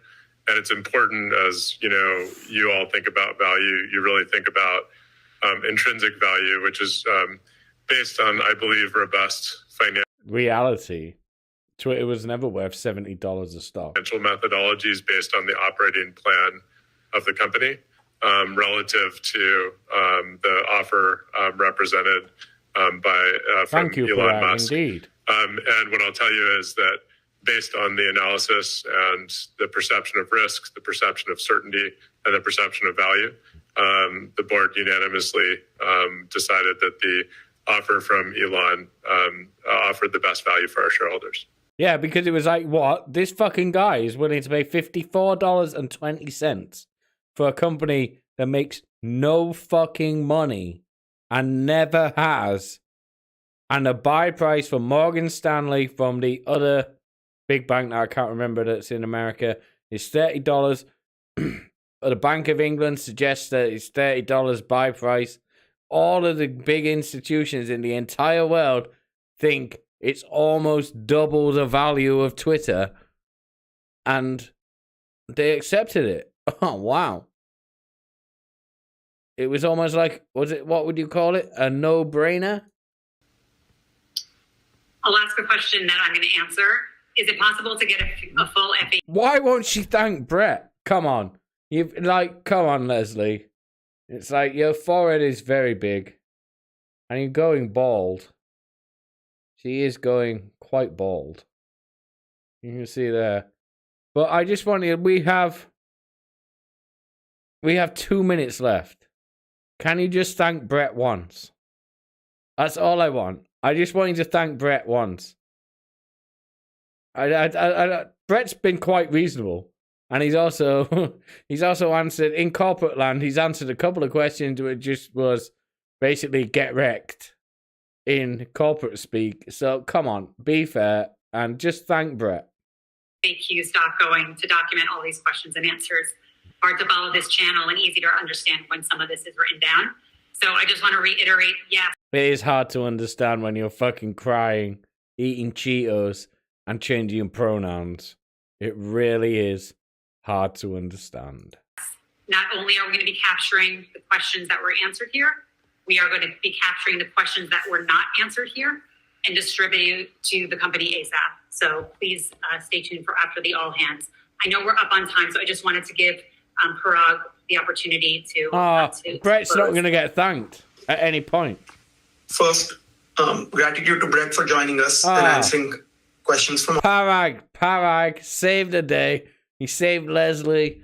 He thanked Brett. Thank you, Parag. This is why Parag is the leader of the group. He understood that Leslie was being a bitch, not thanking Brett for anything, even though Brett was being very nice to everybody. And he stepped in. He was like, "Thanks, Brett. Thank you. I'll say what Leslie won't, because you obviously fucked her over a pool table in some shitty bar, and then never called her. And she's very upset about that matter." All of you. Second, gratitude for so many people who worked really hard over the last several weeks. And third, our strength as a company comes from being together. Okay, that's fucking funny. It'll read my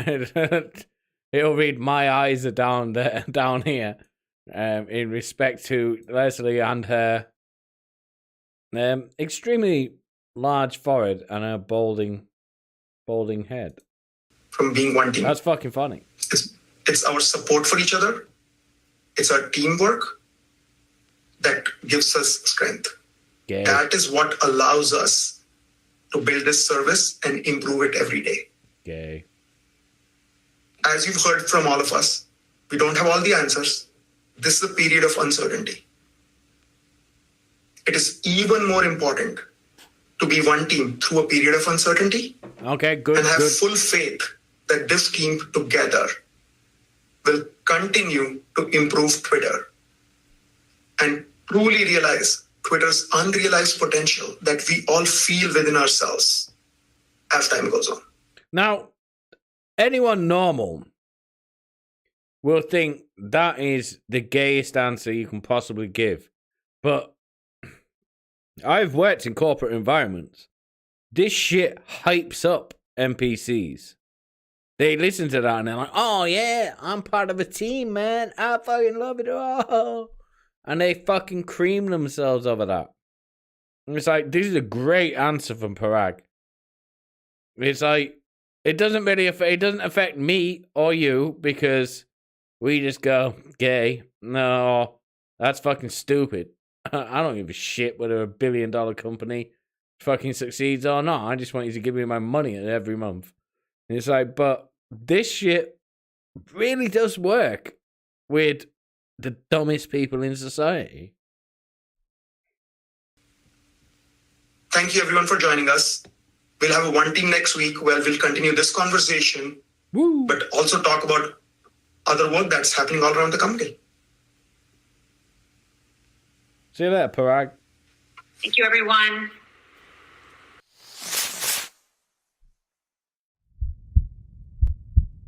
Full credit to Project Veritas for being able to find whoever the fuck, whatever chud, whatever absolute fucking king leaked that.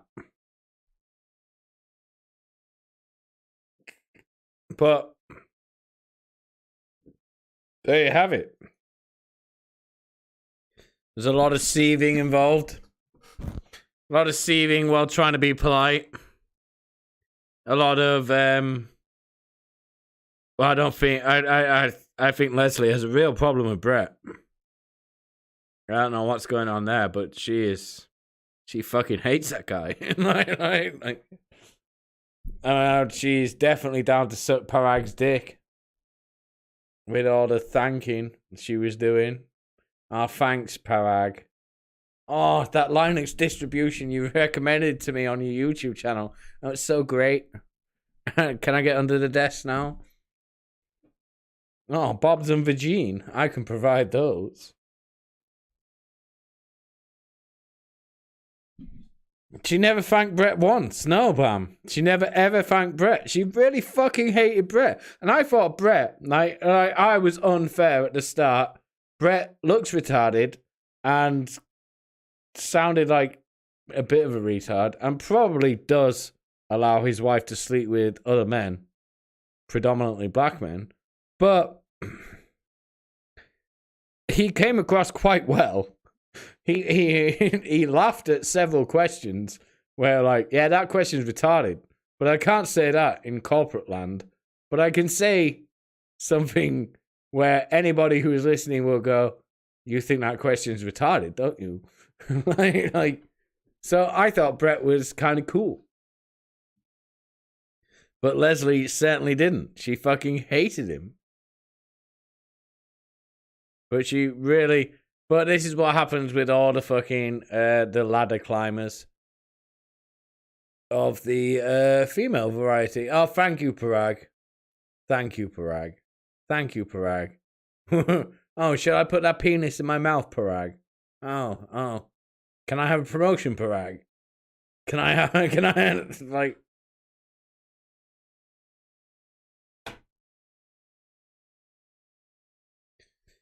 Any choice takes on the Ukrainian front? No, I don't. Well, I think it's pretty fucking telling that nobody gives a shit about Ukraine now. Elon Musk has taken over Twitter. Have you noticed none of them are talking about that anymore? I've never given a shit about the Ukraine front. It's funny, but I just don't give a fuck. Predominantly Tyrone, yeah. That is who Brett's wife is. Well, Brett is probably a member of the Liminal Order, to be fair. 2 seconds. Just give me 2 seconds.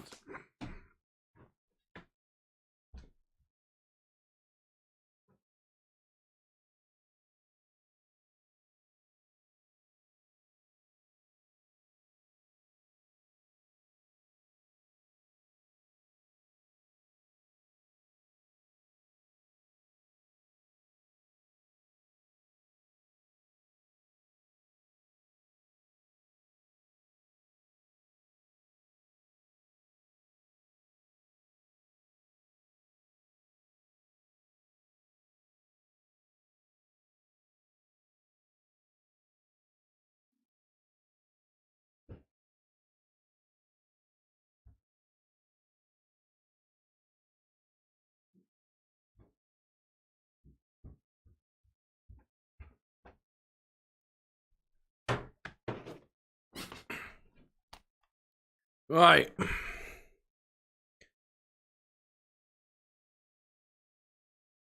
Yeah, he was definitely checked out near the end. He even sounded distracted, like he was texting Tyrone for permission to watch.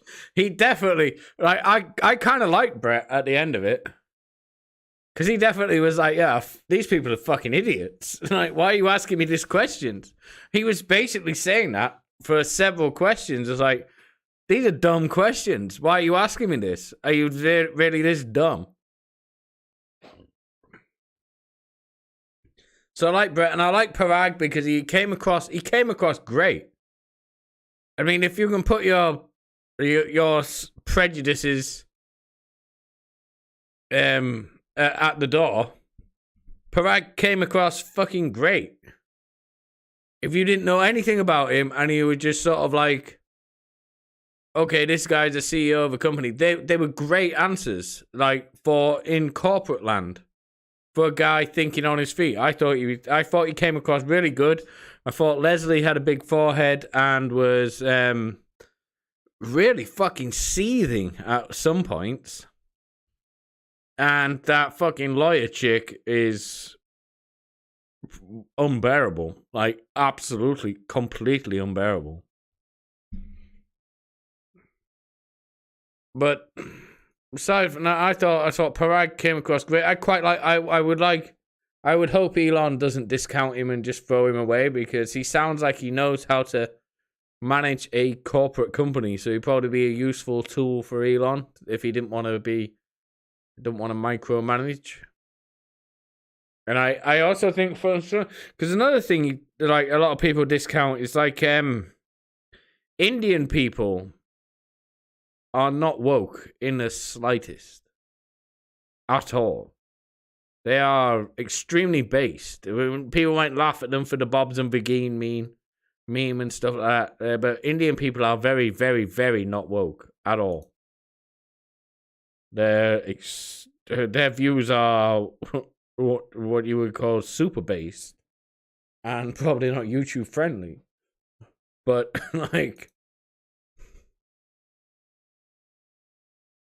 but in the main, they are not.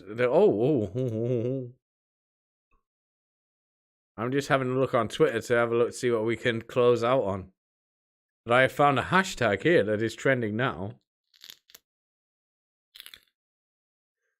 Oh, here we go. Oh, I found a news story that we can talk about now. Now we can see some more reading. We have Twitter workers freaking out over Elon Musk in internal Slack messages. Oh boy. Let's zoom in so you can read it. Log off video. Leaked internal communications by Twitter employees reveal woke employees are overtaken by despair and anger about Elon Musk's month-long effort to acquire Twitter. Musk announced he would purchase the company for $44 billion on Monday. The deal concludes a month-long saga that began with Elon Musk first tweeting out polls and his thoughts. And his thoughts about the decline of free speech on Twitter. On the business communication platform Slack, some Twitter employees vented against their new employer. Leaked messages reveal. Physically cringy watching Elon talk about free speech. Yeah, because it's you don't like free speech. A site reliability engineer who identifies as a non-binary transgender. Oh my fucking god! Of course it is. Of course it is physically cringy watching Elon talk about free speech. Because if we had free speech on Twitter, all you would get is abuse. A site reliability engineer who identifies as a non-binary transgender and plural person wrote.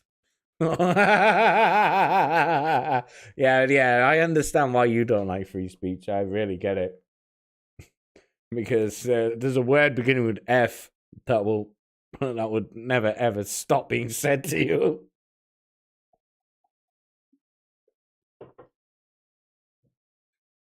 We're all going through the 5 stages of grief in cycles, and everyone's nerves are frazzled, wrote a senior staff software engineer who called Musk an asshole and tried to console his colleagues. Well, you're getting fired, aren't you? We're all spinning our wheels and coming up with worst case scenarios. Trump returns. No more moderation. The fact that Musk has not talked about what he's planning on doing in any detail outside of broad sweeping statements that could be easily seen as hyperbolic showboating. Hashtag liberal tears. A senior staff video engineer announced that he will be quitting. Not the place to say it, perhaps, but I will not work for this company after the takeover. Goodbye. See you later. Following the back and forth among multiple employees angry about the news, some warned that their communications on Slack could be searched. The employees then moved their conversations onto their personal devices using the encrypted chat application Signal.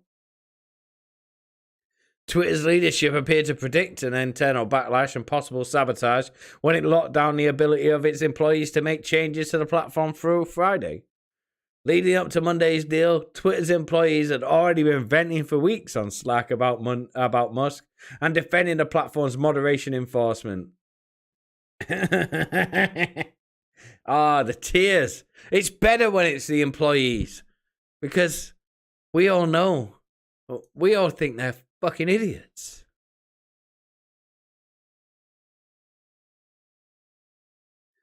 And what Twitter's leadership appeared to... Leading up to Monday's deal, Twitter's employees had already been venting for weeks on Slack about Musk and defending the platform's moderation enforcement. And Musk on Twitter is one of the greatest threats to 2022 and the 2024 elections. We're not allowed to rig these ones. How can this happen? We are fucked if this happens because people might vote. We won't be able to influence and brainwash any retards. What are we going to do? There aren't enough dead people in the land to vote for Joe Biden. A reliability engineering manager said Musk's views on free speech is cover for I want to not be held accountable for saying or amplifying harmful things. Ugh. God, it just makes it so much sweeter that these people are going to be so unhappy. I mean, I don't want people to do heroic things to themselves, but I mean, I wouldn't be disappointed, and I would laugh. Another engineer wrote that self-reported censorship is sometimes just horrible people fucking around and then finding out. Okay, well, you're about to fuck around and find out, aren't you? A senior content strategist responded, and it doesn't happen often enough.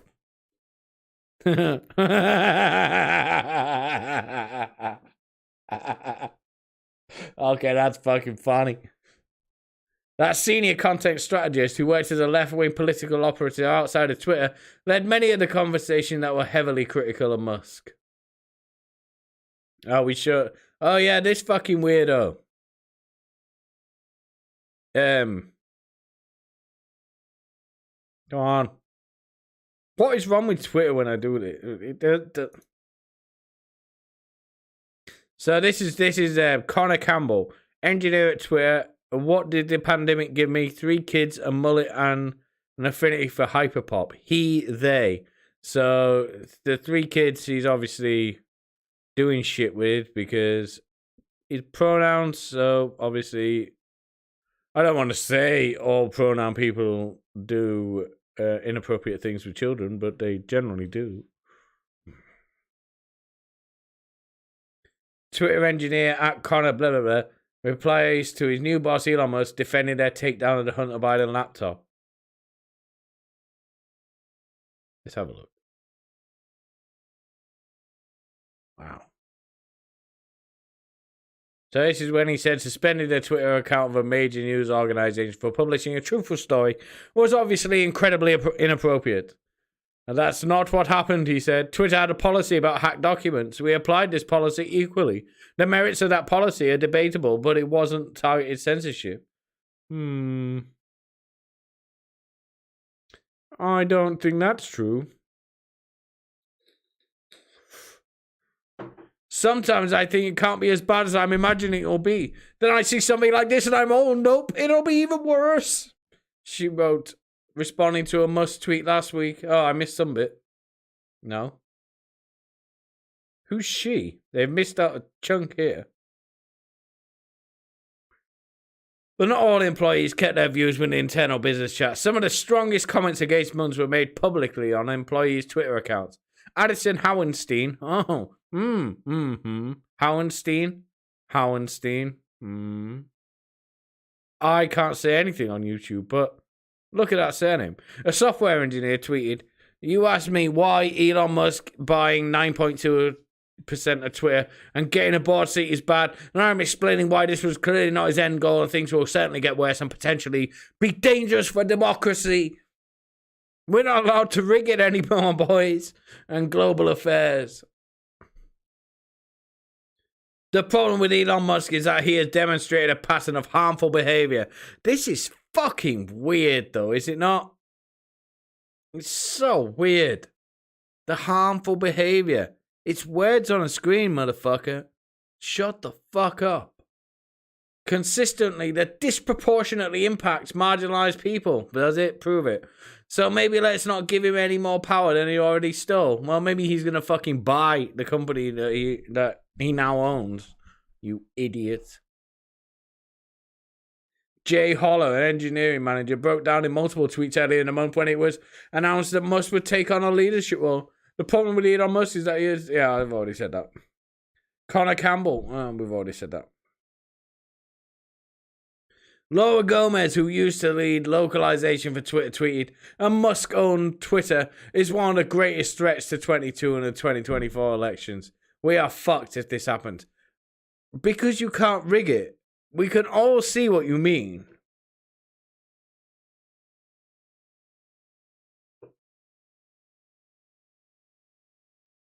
We can all see what you mean. You're fucked, which means we, the establishment, are fucked if this happens. And we know you are.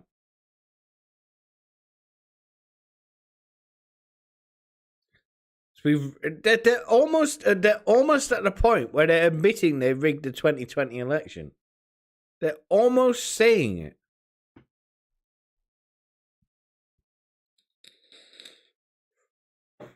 Not that I'm saying that, YouTube. I did not say anything of the sort. I am just paraphrasing what these people are saying. In a hypothetical land. I didn't mean it.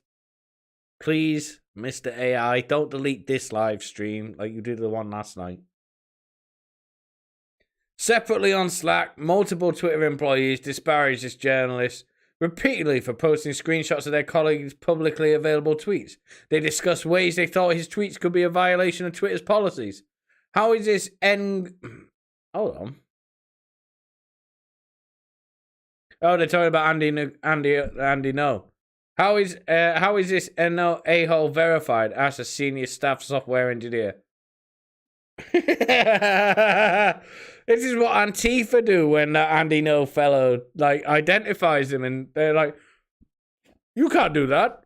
How dare you publish the tweets that I just said?" Multiple employees used insults to refer to this journalist before conceding that the tweets didn't violate their rules. And they fucking work for the company, and they didn't know that. It's like, oh, if you just publish somebody else's tweets, it's like it doesn't break the rules. I mean, it's almost like Twitter has a function called retweeting. I mean, they do, don't they?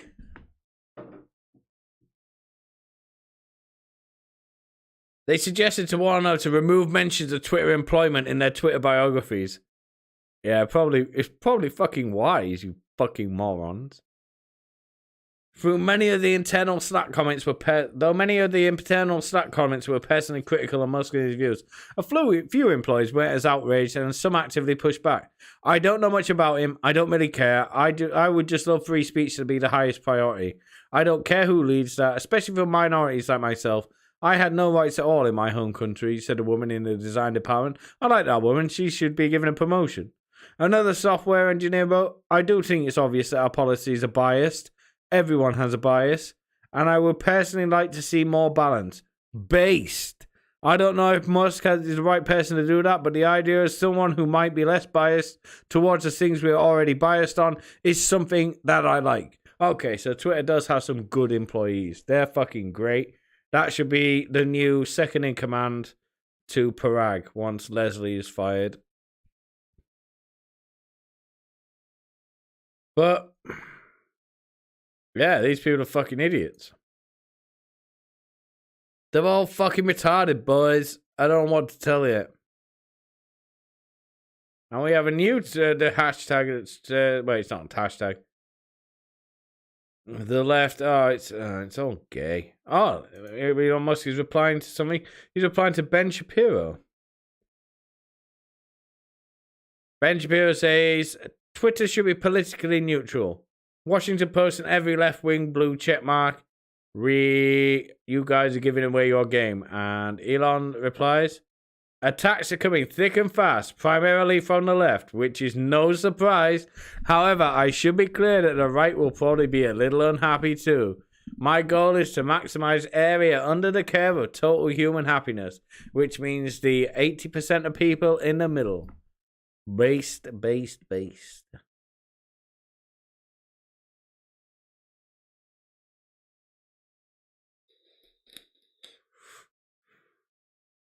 The rest of it is not really. Hey, there's Bruce Jenner. Doesn't Bruce Jenner look good nowadays? He's really aging well, isn't he? He's looking like a really good old man.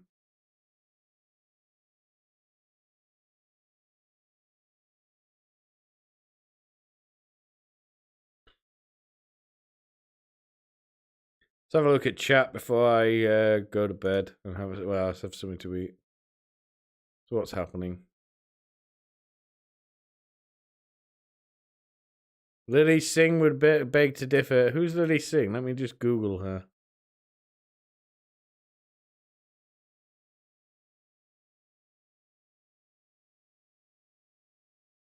Lily Singh? I know that name from somewhere.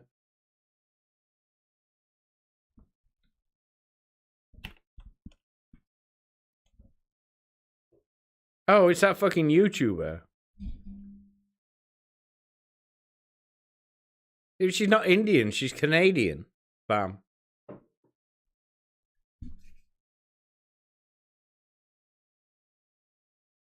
The Canadians are always all communists. It's a communist nation.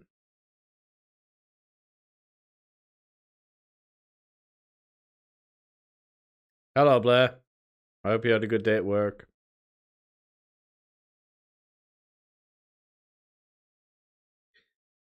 Risky says, I bet there will be plenty of mysterious Twitter outages in the near future, especially near election time. I doubt that. The guy's the richest man in the world. It's like, you can't fuck around with him. He's above all law. Thank you for the donation, Jessica. How are you doing, meme soldiers? Salting the battlefields? Yes, indeed. Although I don't think we need to salt the battlefields, having watched that all-hands-on meeting, that was almost entirely seething. But in corporate speak, like, it was abject fury, but trying to be as polite as possible. All the big tech is going to go super Orwellian come the midterms. Twitter isn't. It's not, because now he controls it. It isn't going to do that. And Twitter is the one that actually matters, because Twitter is the one that the news people talk about. No one talks about Facebook stories. All of the mainstream media talk about Twitter stories. And they're not going to switch because Facebook is too retarded. And nobody cares about Facebook because they're already on it. The only reason people talk about Twitter on the news and in the mainstream media is because none of the normies use it. So it seems like a fantastical, mysterious land. That's why they talk about it all the time. Because none of the people who watch terrestrial TV use Twitter. They all use Facebook. So you can't talk about Facebook on the news because they already know what's going on there.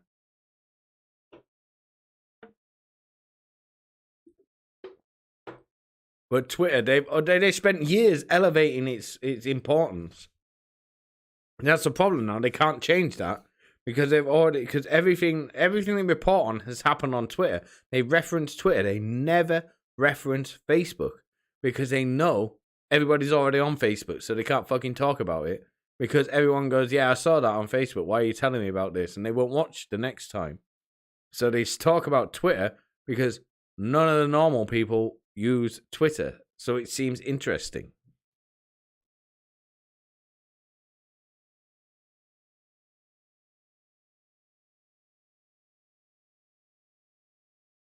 I want to see more 4chan ops on Twitter as well. User has been banned for naughty words. I want to see more 4chan ops than ever. 4chan, I don't know if anybody goes on 4chan, but it's really been taken over by fucking... It's almost entirely been taken over by trans weirdos. It's such a shame. I haven't seen a raid from 4chan for years. It's so sad. I used to love shit like that.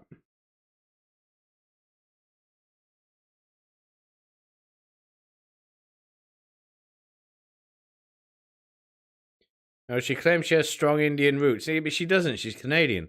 And some other such bullshit. India would probably stone... Yeah, they would stone her to death. Probably. They're kind of extreme over there. But Indians with Parag's extreme Indian accent, they're all based. He is... I have almost no doubt that guy in his personal life is extremely based. Indians are not brought up to be woke. That culture is nothing about being woke.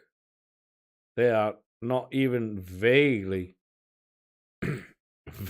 fucking woke in that country.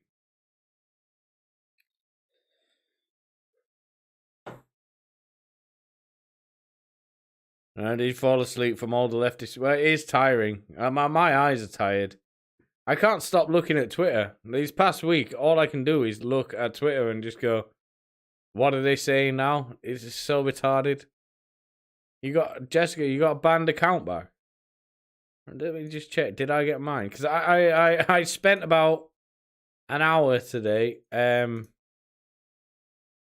just applying for appealing my bans. I have one account that got banned maybe 3 years ago for absolutely nothing. Maybe 2 years ago, if I'm being realistic. It's got about 3,000 followers. I want that back. But the one that I think I'll probably get back is the I cannot remember what I said on it. But I applied for I've maybe 20 odd accounts. I applied for all of them to come back. The one that I want back, I think I'm going to get back, is the one that had about 500 followers when it got banned in last October. I don't think I'm getting a 3,000 account back because I can't remember the email that I signed up for it. I put an email for it for them to reply to me, but they didn't send me a notification that they knew that I'd sent it. So I don't think that's coming back.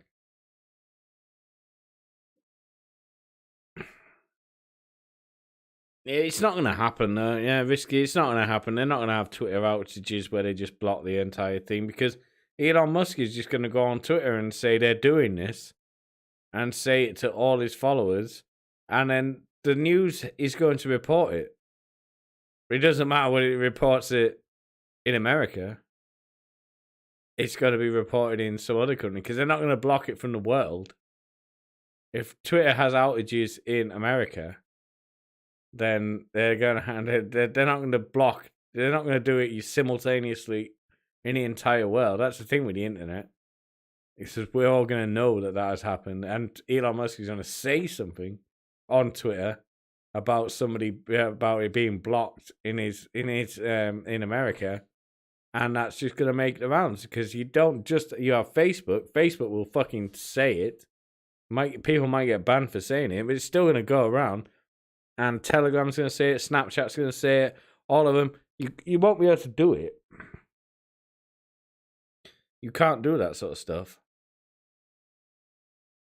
Well, you don't know Parag is a no principles person. Parag is a person who is...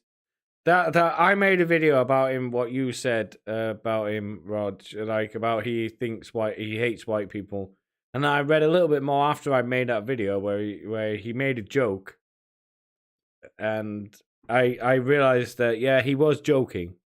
He was actually mocking the idea of that being something being racist. It's like, I can't remember exactly what it was, but you can look through the back catalogue of this channel and find the video and see what he said. And then you can then read that he was actually saying the exact opposite. He was being sarcastic. So I don't mind Parag at all. And I think his showing there was great. I thought he seems good. Because you need somebody, like Elon Musk is going to be alright with him, because you need somebody to work within the corporate boundaries, because it might be a private company, it's still a corporation, it's still a fucking massive company, and you need to have those people who know how to say, get wrecked, shut up, in corporate speak. Like he evidently does. Well, we'll see, Blair, whether I get any back. I think I'll get the one with about 500 followers back. All I said was Carl. I said Carl Rittenhouse is a Mexican hero, and I got banned for inciting violence. It's literally what I said. Carl Rittenhouse is a Mexican hero, and that is apparently inciting violence.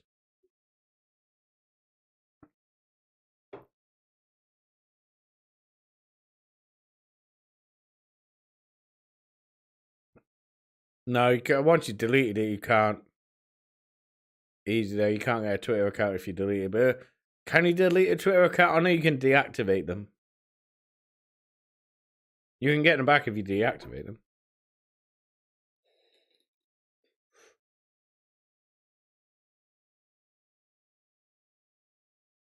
Yeah, now everyone knows.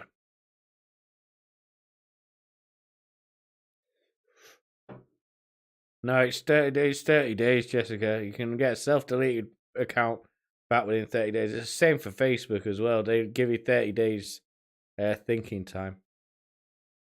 Parag is made out of 95% soy. No, he's an Indian.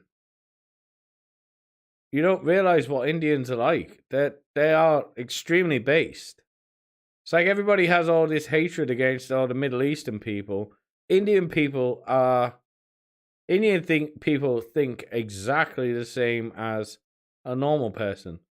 It's the same with Muslims as well. Where they're slightly more extreme, but like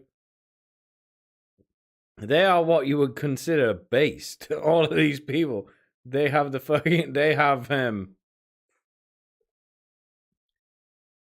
the opinions that you would agree with if they typed it out on the screen. Maybe not so much in real life, but if they said, "What are your opinions on things?" and they told you over a course of tweets, you go, "Yep, okay, that makes sense."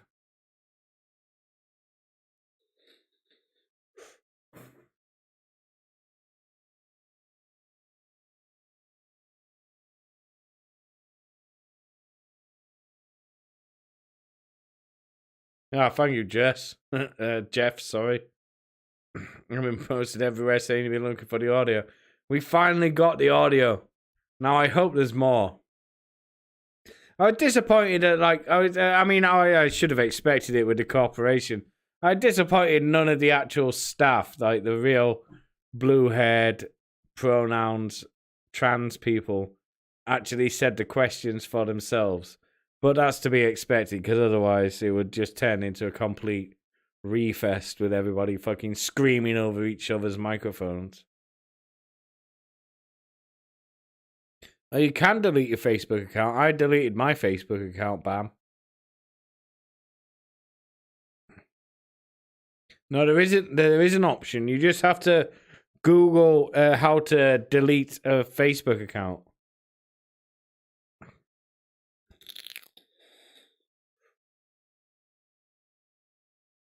No, I don't think you have that many Indians in America overall, do you? Like we have a lot of Indians over here, and I know a lot of them personally because like they all run like Indian food is like the main thing to eat when you come back home drunk, on about 11 o'clock at night. It's like there's a lot of Indians here, and they're all. I know a lot of Indians, and they are fucking based. I don't know, like without saying words that YouTube would disapprove with. It sounds like a fucking cringe meme if I say based all the time, but they have the correct opinions about everything. It's like, so I know that Parag, unless Parag has more than likely got roughly the same opinions as the majority of his countrymen. Just give me 2 seconds.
Muslims were happy to join the woke. Muslims don't join the woke, they just use them.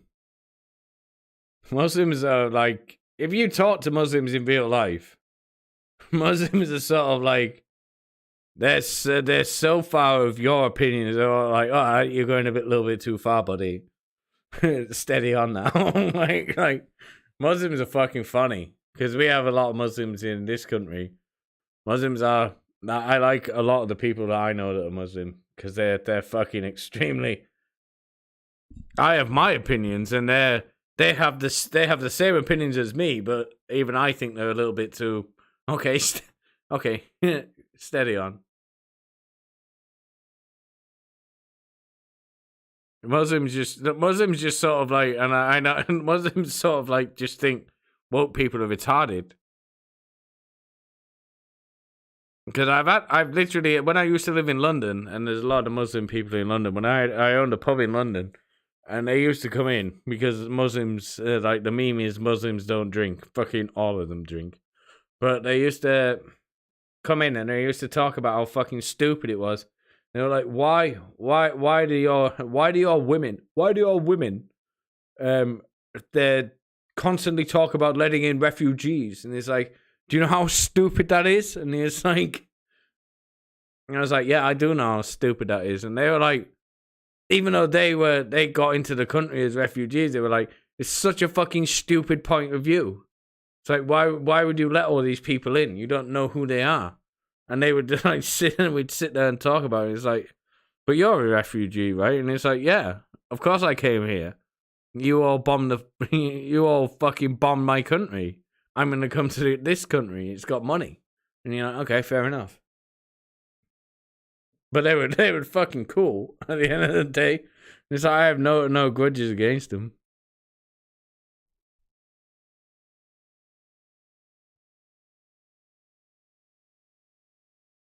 Yeah, who's stabbing anybody in the back, though, really? I mean, we've been exploding their country and turning it into rubble for fucking decades. Maybe if we didn't do that, maybe they wouldn't come over here. At the end of the day, I mean, I don't know what to tell you. Maybe England wouldn't have so many Iraqi people if we didn't fucking completely destroy their country in the early 2000s.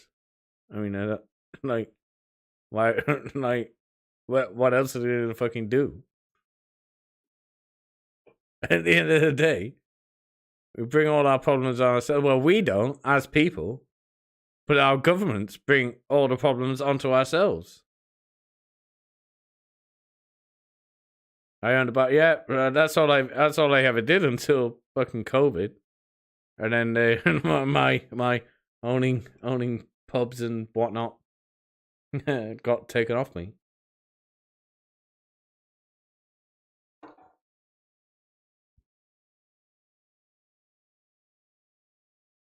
There is a lot of Indians in the Biden administration, which is why Biden's actually not that gay. If you look at Biden's policies, I mean, I enjoy laughing at the man. He is fucking awesome to laugh at. I have not made a video for a little. I've not made a video about Biden for a week now because of all this Twitter meltdown. Hold on, let's have a look at this. Tesla's is trending. What is somebody is reeing. Ooh. Tesla's stock plunged 126 billion the day after Elon Musk struck a deal to buy Twitter for 44. I'd buy some if I didn't hate him so much. I don't think it's plunged 126 billion. Did it really?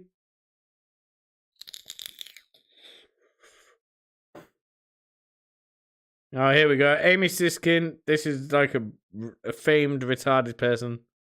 If you are thinking about leaving Twitter, I would hold off a bit. Musk vastly overpaid, and almost half of his bid is financed through leveraging his Tesla stock. You mean like every fucking... Oh, God. Doing my research, I think the bid is on shaky ground. Let's see how it plays out. See, this is the next level cope again.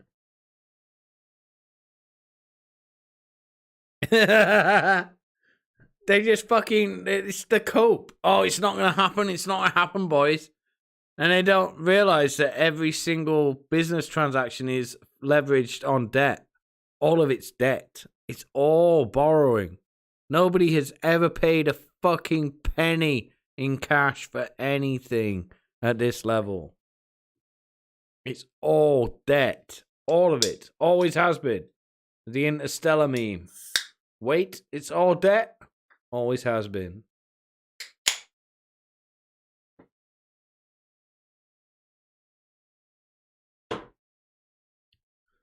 Oh yeah, I suppose before we go, we should kind of talk about this. This is fucked up. Biden is... I don't think Joe Biden's doing this. I think this, like, because all of these policies strike me as being very fat, very woke, and very womanly. So, here's Josh Hawley. I don't know much about him. He seems to be a bit of a clown, but, like, rather than police our border, they won't stop shutting the fuck up about that. This is where they lose this. No one... It doesn't matter. If you don't live in Texas, no one gives a fuck. And it's like, I don't understand why they keep on doing this. It's like, stop saying this. It's not going to it's not going to win you any voters if you keep on saying stuff like this. People who care about the border, they already care about it. You don't have to repeat it. People who don't care about it don't want to hear you say it. So stop it. Stop saying that. The independent voters don't care. The leftist voters that could possibly be swayed do not care and are probably a bit offended by it. So stop talking about that. No one gives a fuck about it. So rather than police our border, Homeland Security has decided to make policing America's speech its top priority. See, this is where he lost that. He lost the whole point of the thing by saying that at the start. They're creating a disinformation board. And he's not lying here. No, really. And take a look at the views of the radical leftists running it. This is a woman called Nina Jawans. Nina. Let me just type this in because I'm sure I remember this woman. And isn't she...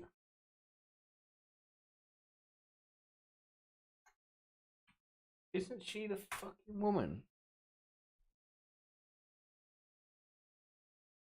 Isn't she the woman who like...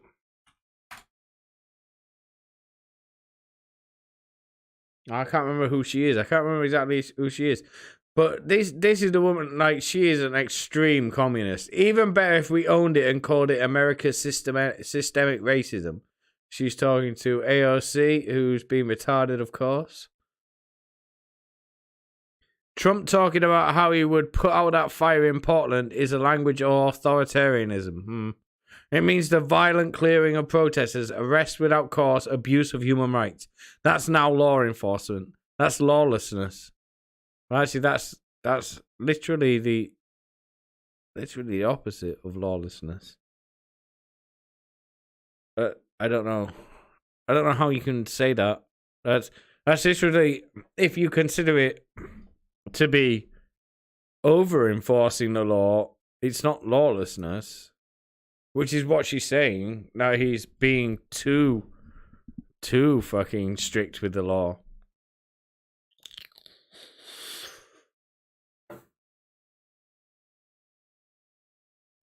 I am dispatching thousands and thousands of heavily armed soldiers, a sentence I expect to hear from leaders of authoritarian countries, not the President of the United States, in reference to my own city. Or maybe the weirdo shouldn't have burned it down. Last week I told NPR Mikhail I shudder to think about if free speech absolutionists were to take over more platforms. What would that look for marginalized communities? Well, I think it would begin with N, which are already shouldering disproportionate amounts of this abuse.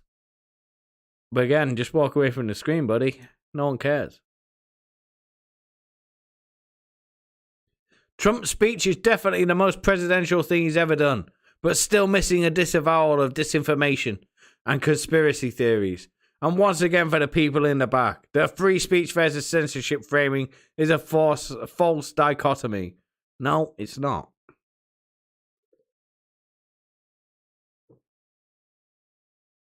This is the person who's going to decide what free speech is in your country, America, by the way. I have been reminded that writing about social media regulation brings all the First Amendment zealots out of the woodwork. Implementing common sense transparency regulations on advertising is not a restriction on free speech. Thank you for coming to my TED Talk. Well, I think it is, buddy.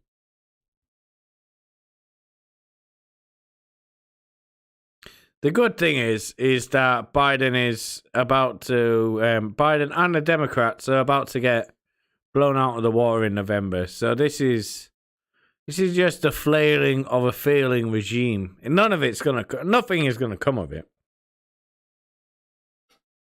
Because they're gonna lose so hard in November. And I know leftists, and I don't know whether a lot of right-leaning people know, but I know, and I live in the fucking UK, but I know that executive orders in America mean absolutely fucking jack shit, and they don't do anything. You can't enforce any law. They're not enforceable. They're nothing. All it is a strong recommendation. And you can just go, yeah, I'm not doing that. Because all of these executive orders, you used to hear Trump signs executive orders, and you're like, because I remember, it's like, what the fuck is an executive order?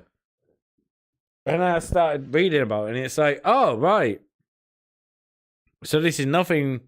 It's just to make the press read about it. He just, if you sign an executive order, they're completely non-enforceable, and it's just him. It's just people saying something so they can be in the news. None of it can be enforced at all.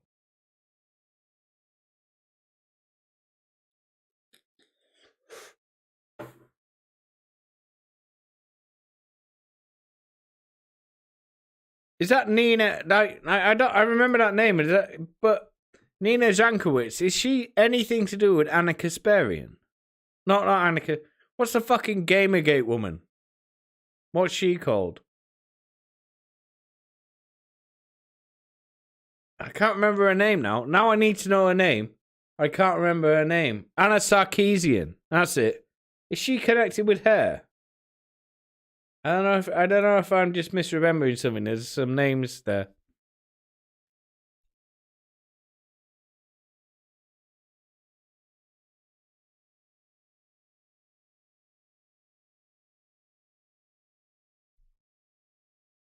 There was a 19-year-old rapper that hit a club with an RPG in Florida yesterday.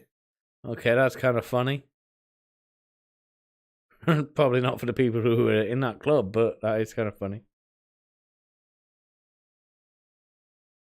This stream is making my buzz twice as good right now. Thank you for that.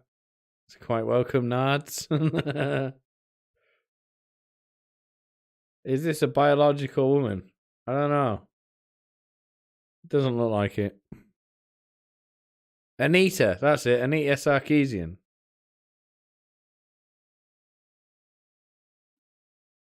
Wasn't she? Isn't she connected with her? Am I totally wrong? I just remember. I'm probably totally wrong.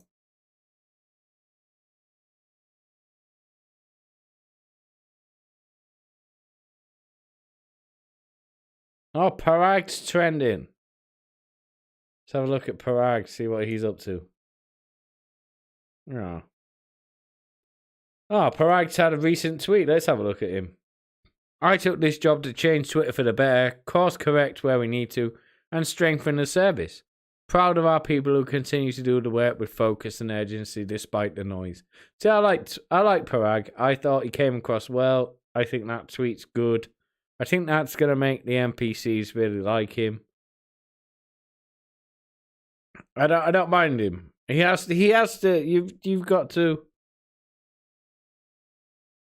fucking understand that he has to live within a corporate environment. And everyone's shitting on him.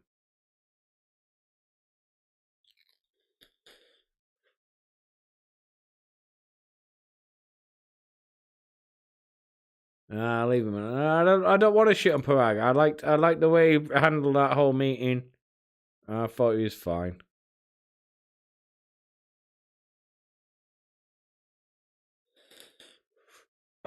And even Brett, I said he was a cook at the start, and he probably is, but like at the end of the day, he definitely was like, he was not as understanding as Parag, and I appreciate that.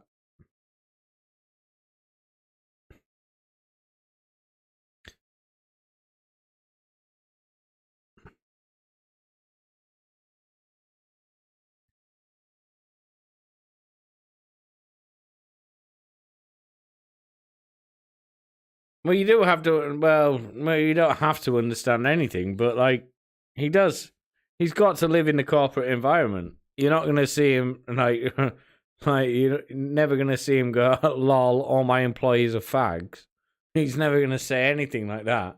But in that meeting, he almost did the equivalent of saying that without saying it in corporate speak.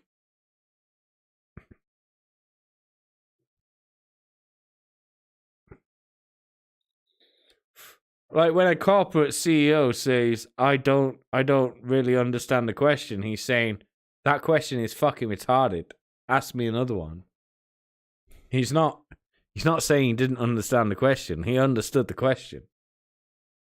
But he also he thinks the question is fucking dumb. like that's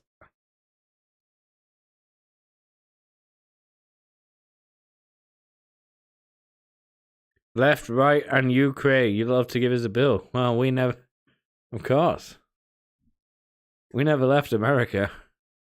We just built the CIA. Now you have to fucking. You think we left? No.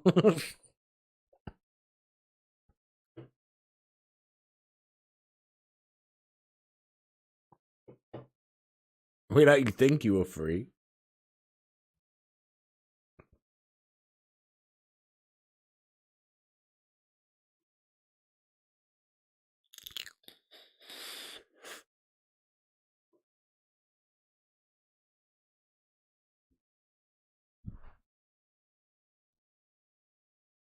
Well, I'm gonna have to get something to eat. Oh, what the fuck is that? That's a weird picture. No, it's a good moment to leave, isn't it? What's going on in my notifications? Have a look. Okay. What's Ethan Ralph been saying? Is everybody following the Ethan Ralph thing?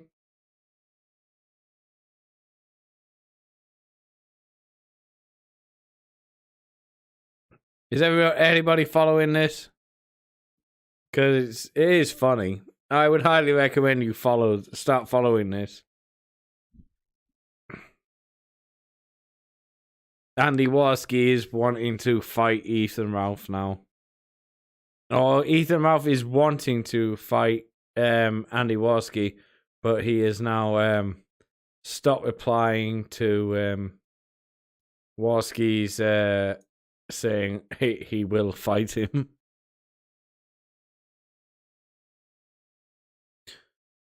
Elon shouldn't call. Well, I assume Twitter already has the cry closets. I mean, they have an 100% trans workforce. They probably have the suicide booths from Futurama. He does apparently have a fake ring, me 04120. Apparently.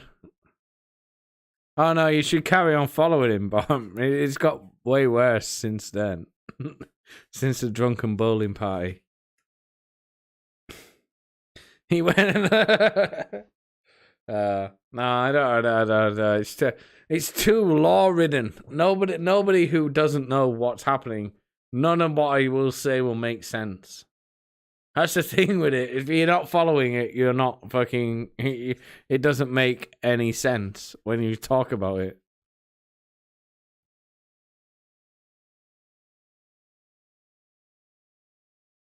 It is overplayed now. It is getting over because fucking they're all talking about the flagging and he's doing the flagging and he is doing flagging. And he's all doing stupid shit. But then Warski is also flagging like fuck. They're all DMCA taking down everybody who fucking backchats them and talks shit about them, and it's all very gay.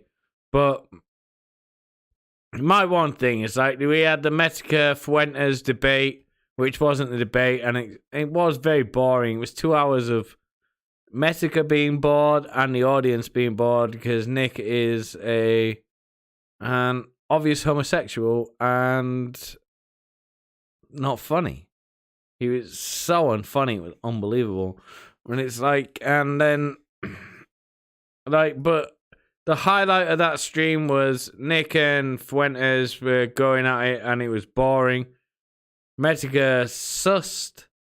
He figured out that, like, there was no actual hostility between him and Fuentes, and he was just trying to get views for his shitty Cozy TV website. And then the backup arrived with Ethan Ralph, and the first thing he said was, I don't eat shit, by the way. And it's like, that's a lie, even though it's on video of him eating shit. But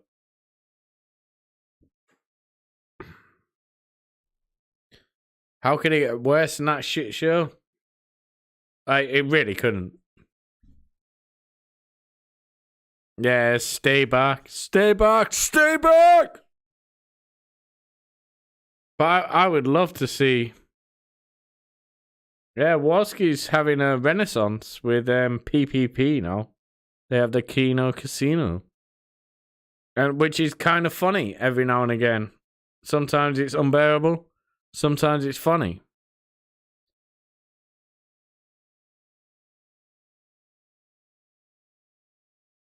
Whatever you say about Ethan Ralph, he is a master at creating drama. I don't give a shit. I don't give a shit what anybody thinks about that. I don't know whether it's deliberate or he's really this dumb, but he manages to keep a lot of people seething around about him. No, none of them are in prison. Andy Warski's turned himself around, I think. He stopped doing drugs and everything. It's the show with the Kino Casino he has on that Daka YouTube channel. It's quite good sometimes. I don't mind Andy Warski. He comes across as a likable fellow. But yeah. The highlight from the Medicare Fuentes debate was when Ethan Ralph stormed in and told Medicare that he didn't eat shit. And it's like, you're lying. I don't eat shit. And you're like, okay, buddy.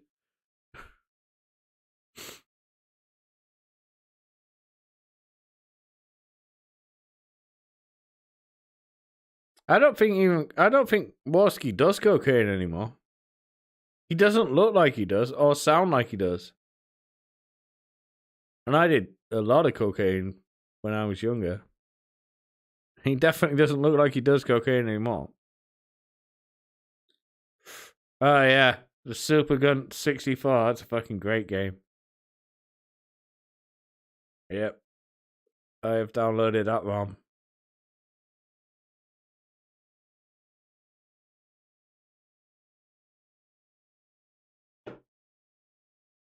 It's not true, Gator. It's not true.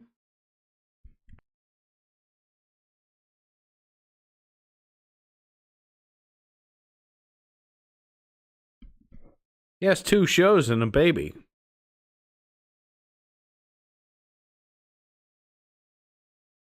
Used to watch his stuff, then all that nonsense went down. Who are you talking about? Ethan Ralph or Warski? He doesn't narrow it down. Do you mean aim? Get back! Get back! Get the fuck back! It's the most pathetic shit I've ever seen.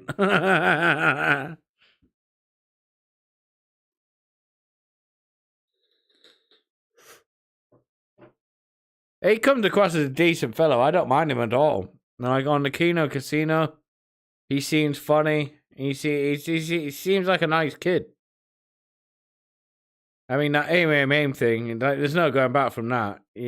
And he didn't back away from it or anything like that. He accepted he was retarded. So, fair enough to him. Like, Ethan Ralph, I'm not... I like Ralph. I've always liked the kill stream. I used to watch the kill stream. It's fucking shit nowadays, so let's be honest. It's not a good show when he does it on its own.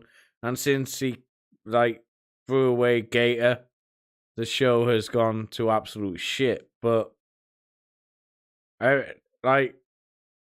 don't know. He is fucking good at creating drama. He's fucking great. Can we look at that? What? The aim? Yeah, we can. Give me 2 seconds.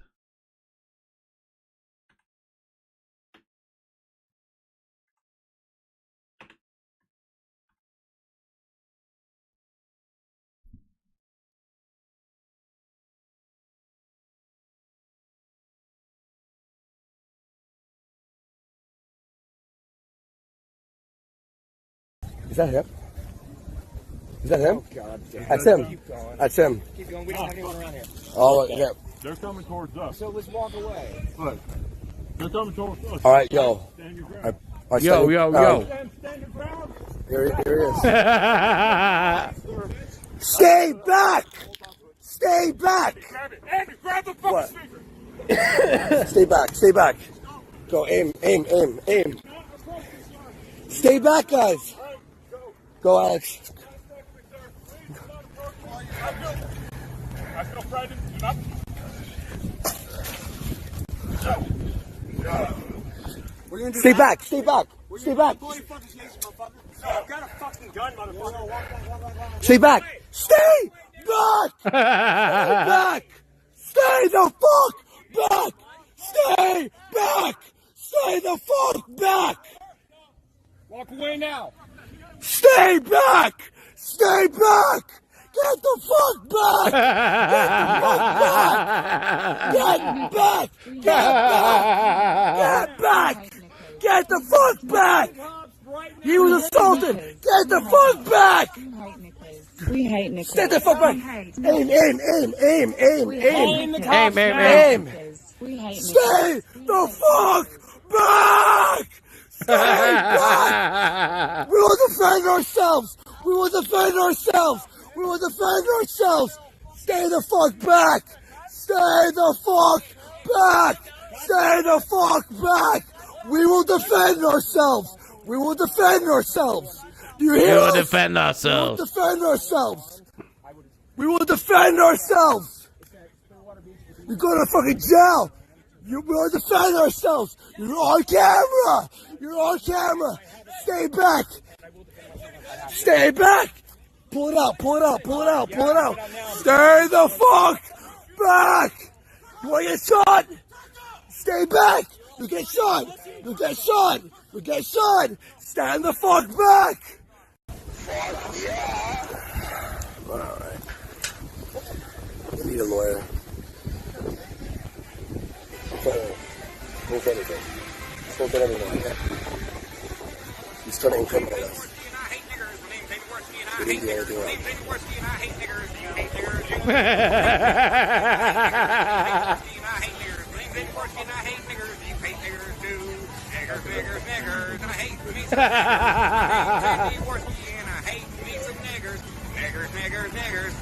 He was spinning over the van. Don't talk to him.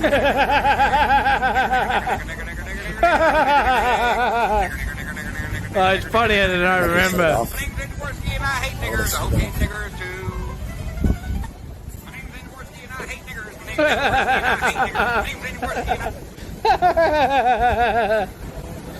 Oh, the speaker's off. Did you fucking hear that? Did you fucking hear that? Yeah, so that's an all-time classic. It will never not be funny. And to be fair to him, he has admitted that he was retarded for doing all of that.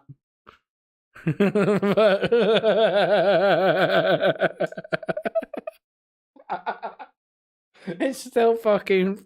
I watched that for ages. It's still hilarious.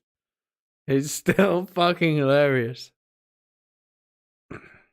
I know. Right in front of the black cop. His name's Andy Warski and he hates them. Jesus fucking Christ. Yeah, it's great. It was great. Yeah, he's a retard. But I don't know. Everybody gets a redemption arc. He's been fine since. He's admitted that he is a fucking idiot. So, I'm quite welcome, Rog. And like,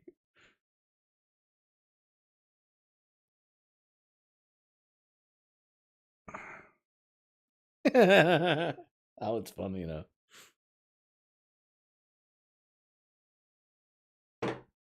Cocaine is indeed a hell of a drug.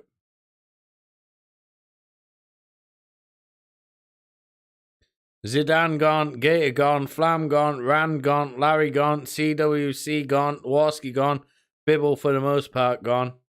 No, Bibble came back the other day and started shitting on like Gator, I think. But yeah, well, there is a point where Ralph probably should admit that he has a problem. Has this got no likes? How is that possible?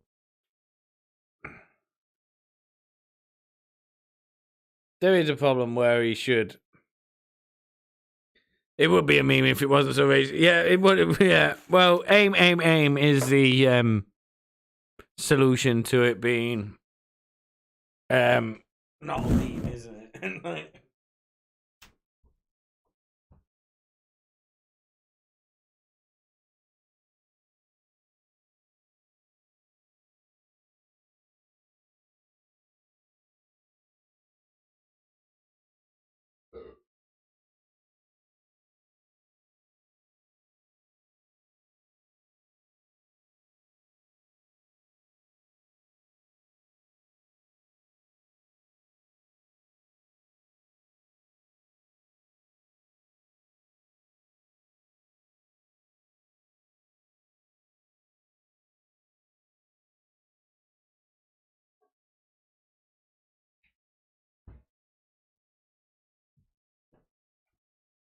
stay back. Stay back. Stay back.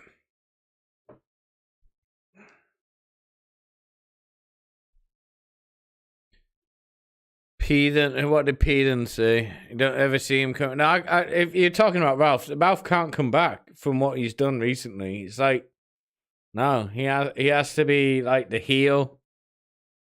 He has to be the laughing stock. Now, everything he's done has just been detrimental to himself. It's like, I don't think many people can side with him. It's like, I liked Ralph for a long time. He played videos from this channel on the kill stream, and I thought, yeah, this guy's cool. And I liked him before that, and it's like, yeah, I like Ralph. And then he's gone on this spiral where it's like, oh my god, what are you fucking doing, you idiot?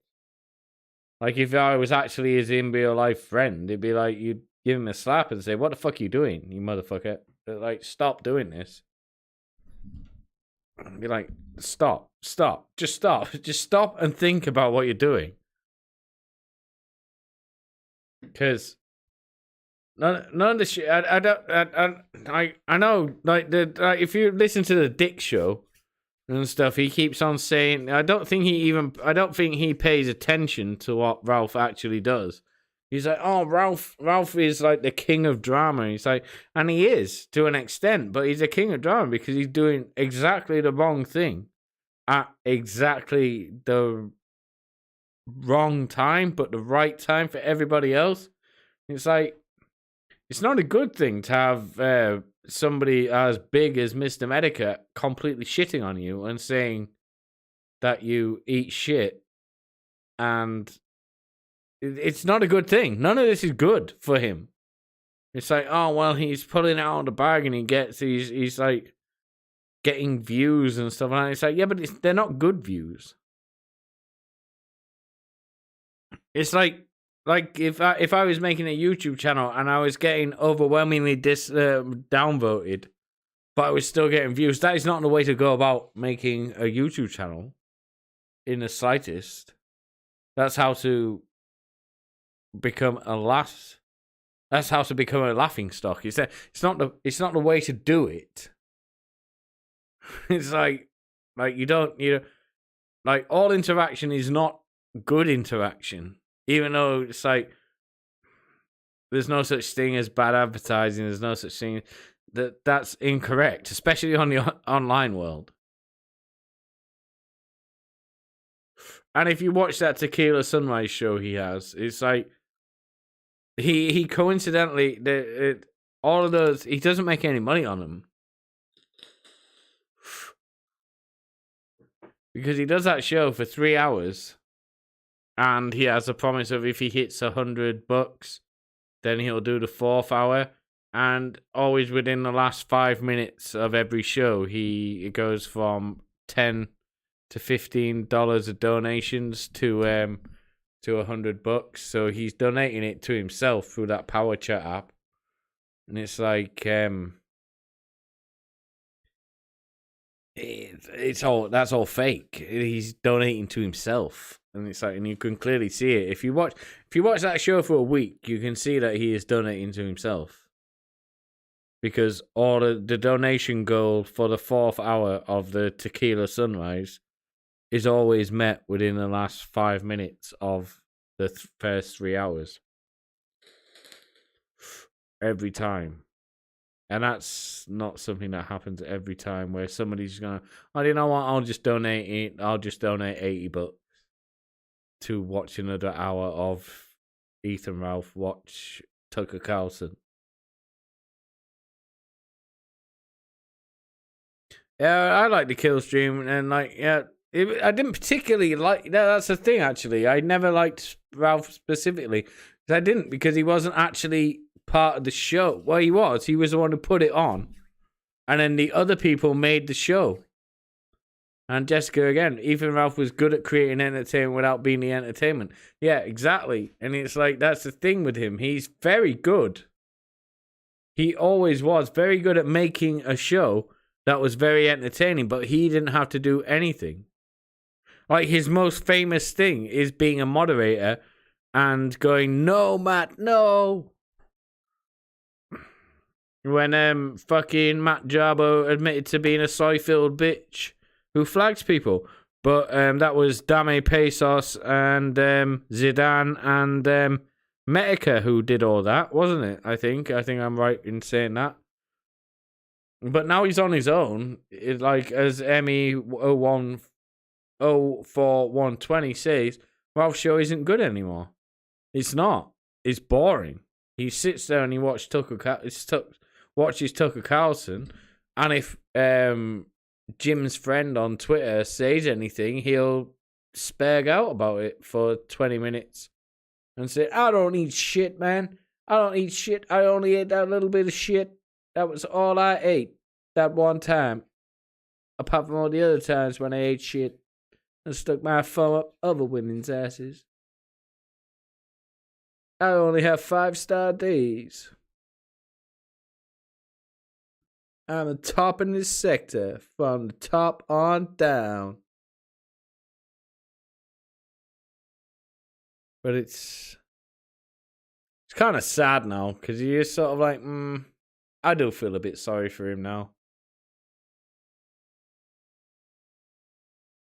Yeah, I kind of liked Tonka at the time.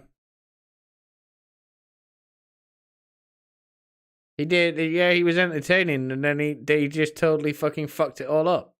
Totally fucked it all up. Yeah, I think that, well, no, I don't know. I think I might be over-exaggerating, Jessica. I don't think it is $100. I think it's $80 now I think about it.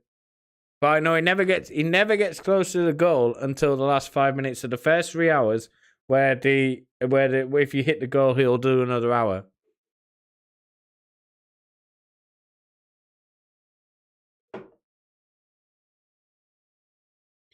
The bowler stream is one of the all-time classic internet moments.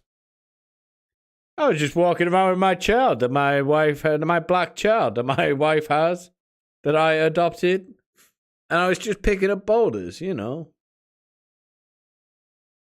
As you all do, we've all been picking up boulders.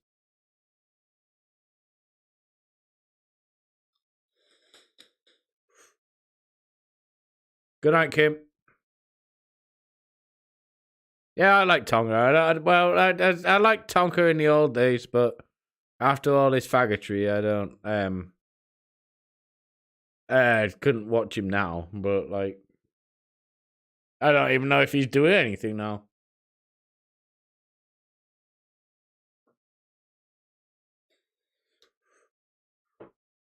But I think that's me done, because I'm tired now. I need to get something to eat and go to bed. So thank you very much, everybody, for this stream. That was a great stream where we watched a lot of seething. But we learned how to seethe in corporate land. Yeah, no, Matt is not making it, because he's fucking unbearable. Matt Jarbo is not making any comeback. He hosted the Metica and Ralph cry session, therapy session, whatever you want to call it. where that was great. That was fucking great. And he made a lot of money out of it. Good for him. But his takes on Twitter are gay. He is still a flaggot. Forever. I don't care. He's still Matt Jarbo. And he's an Uber Eats driver.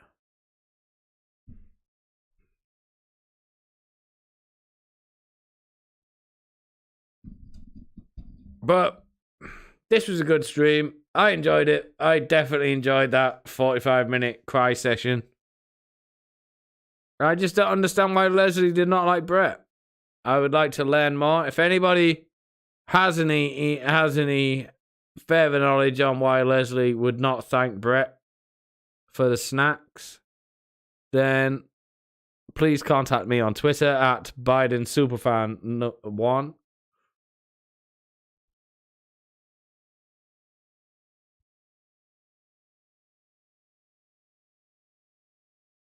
Good night, everybody.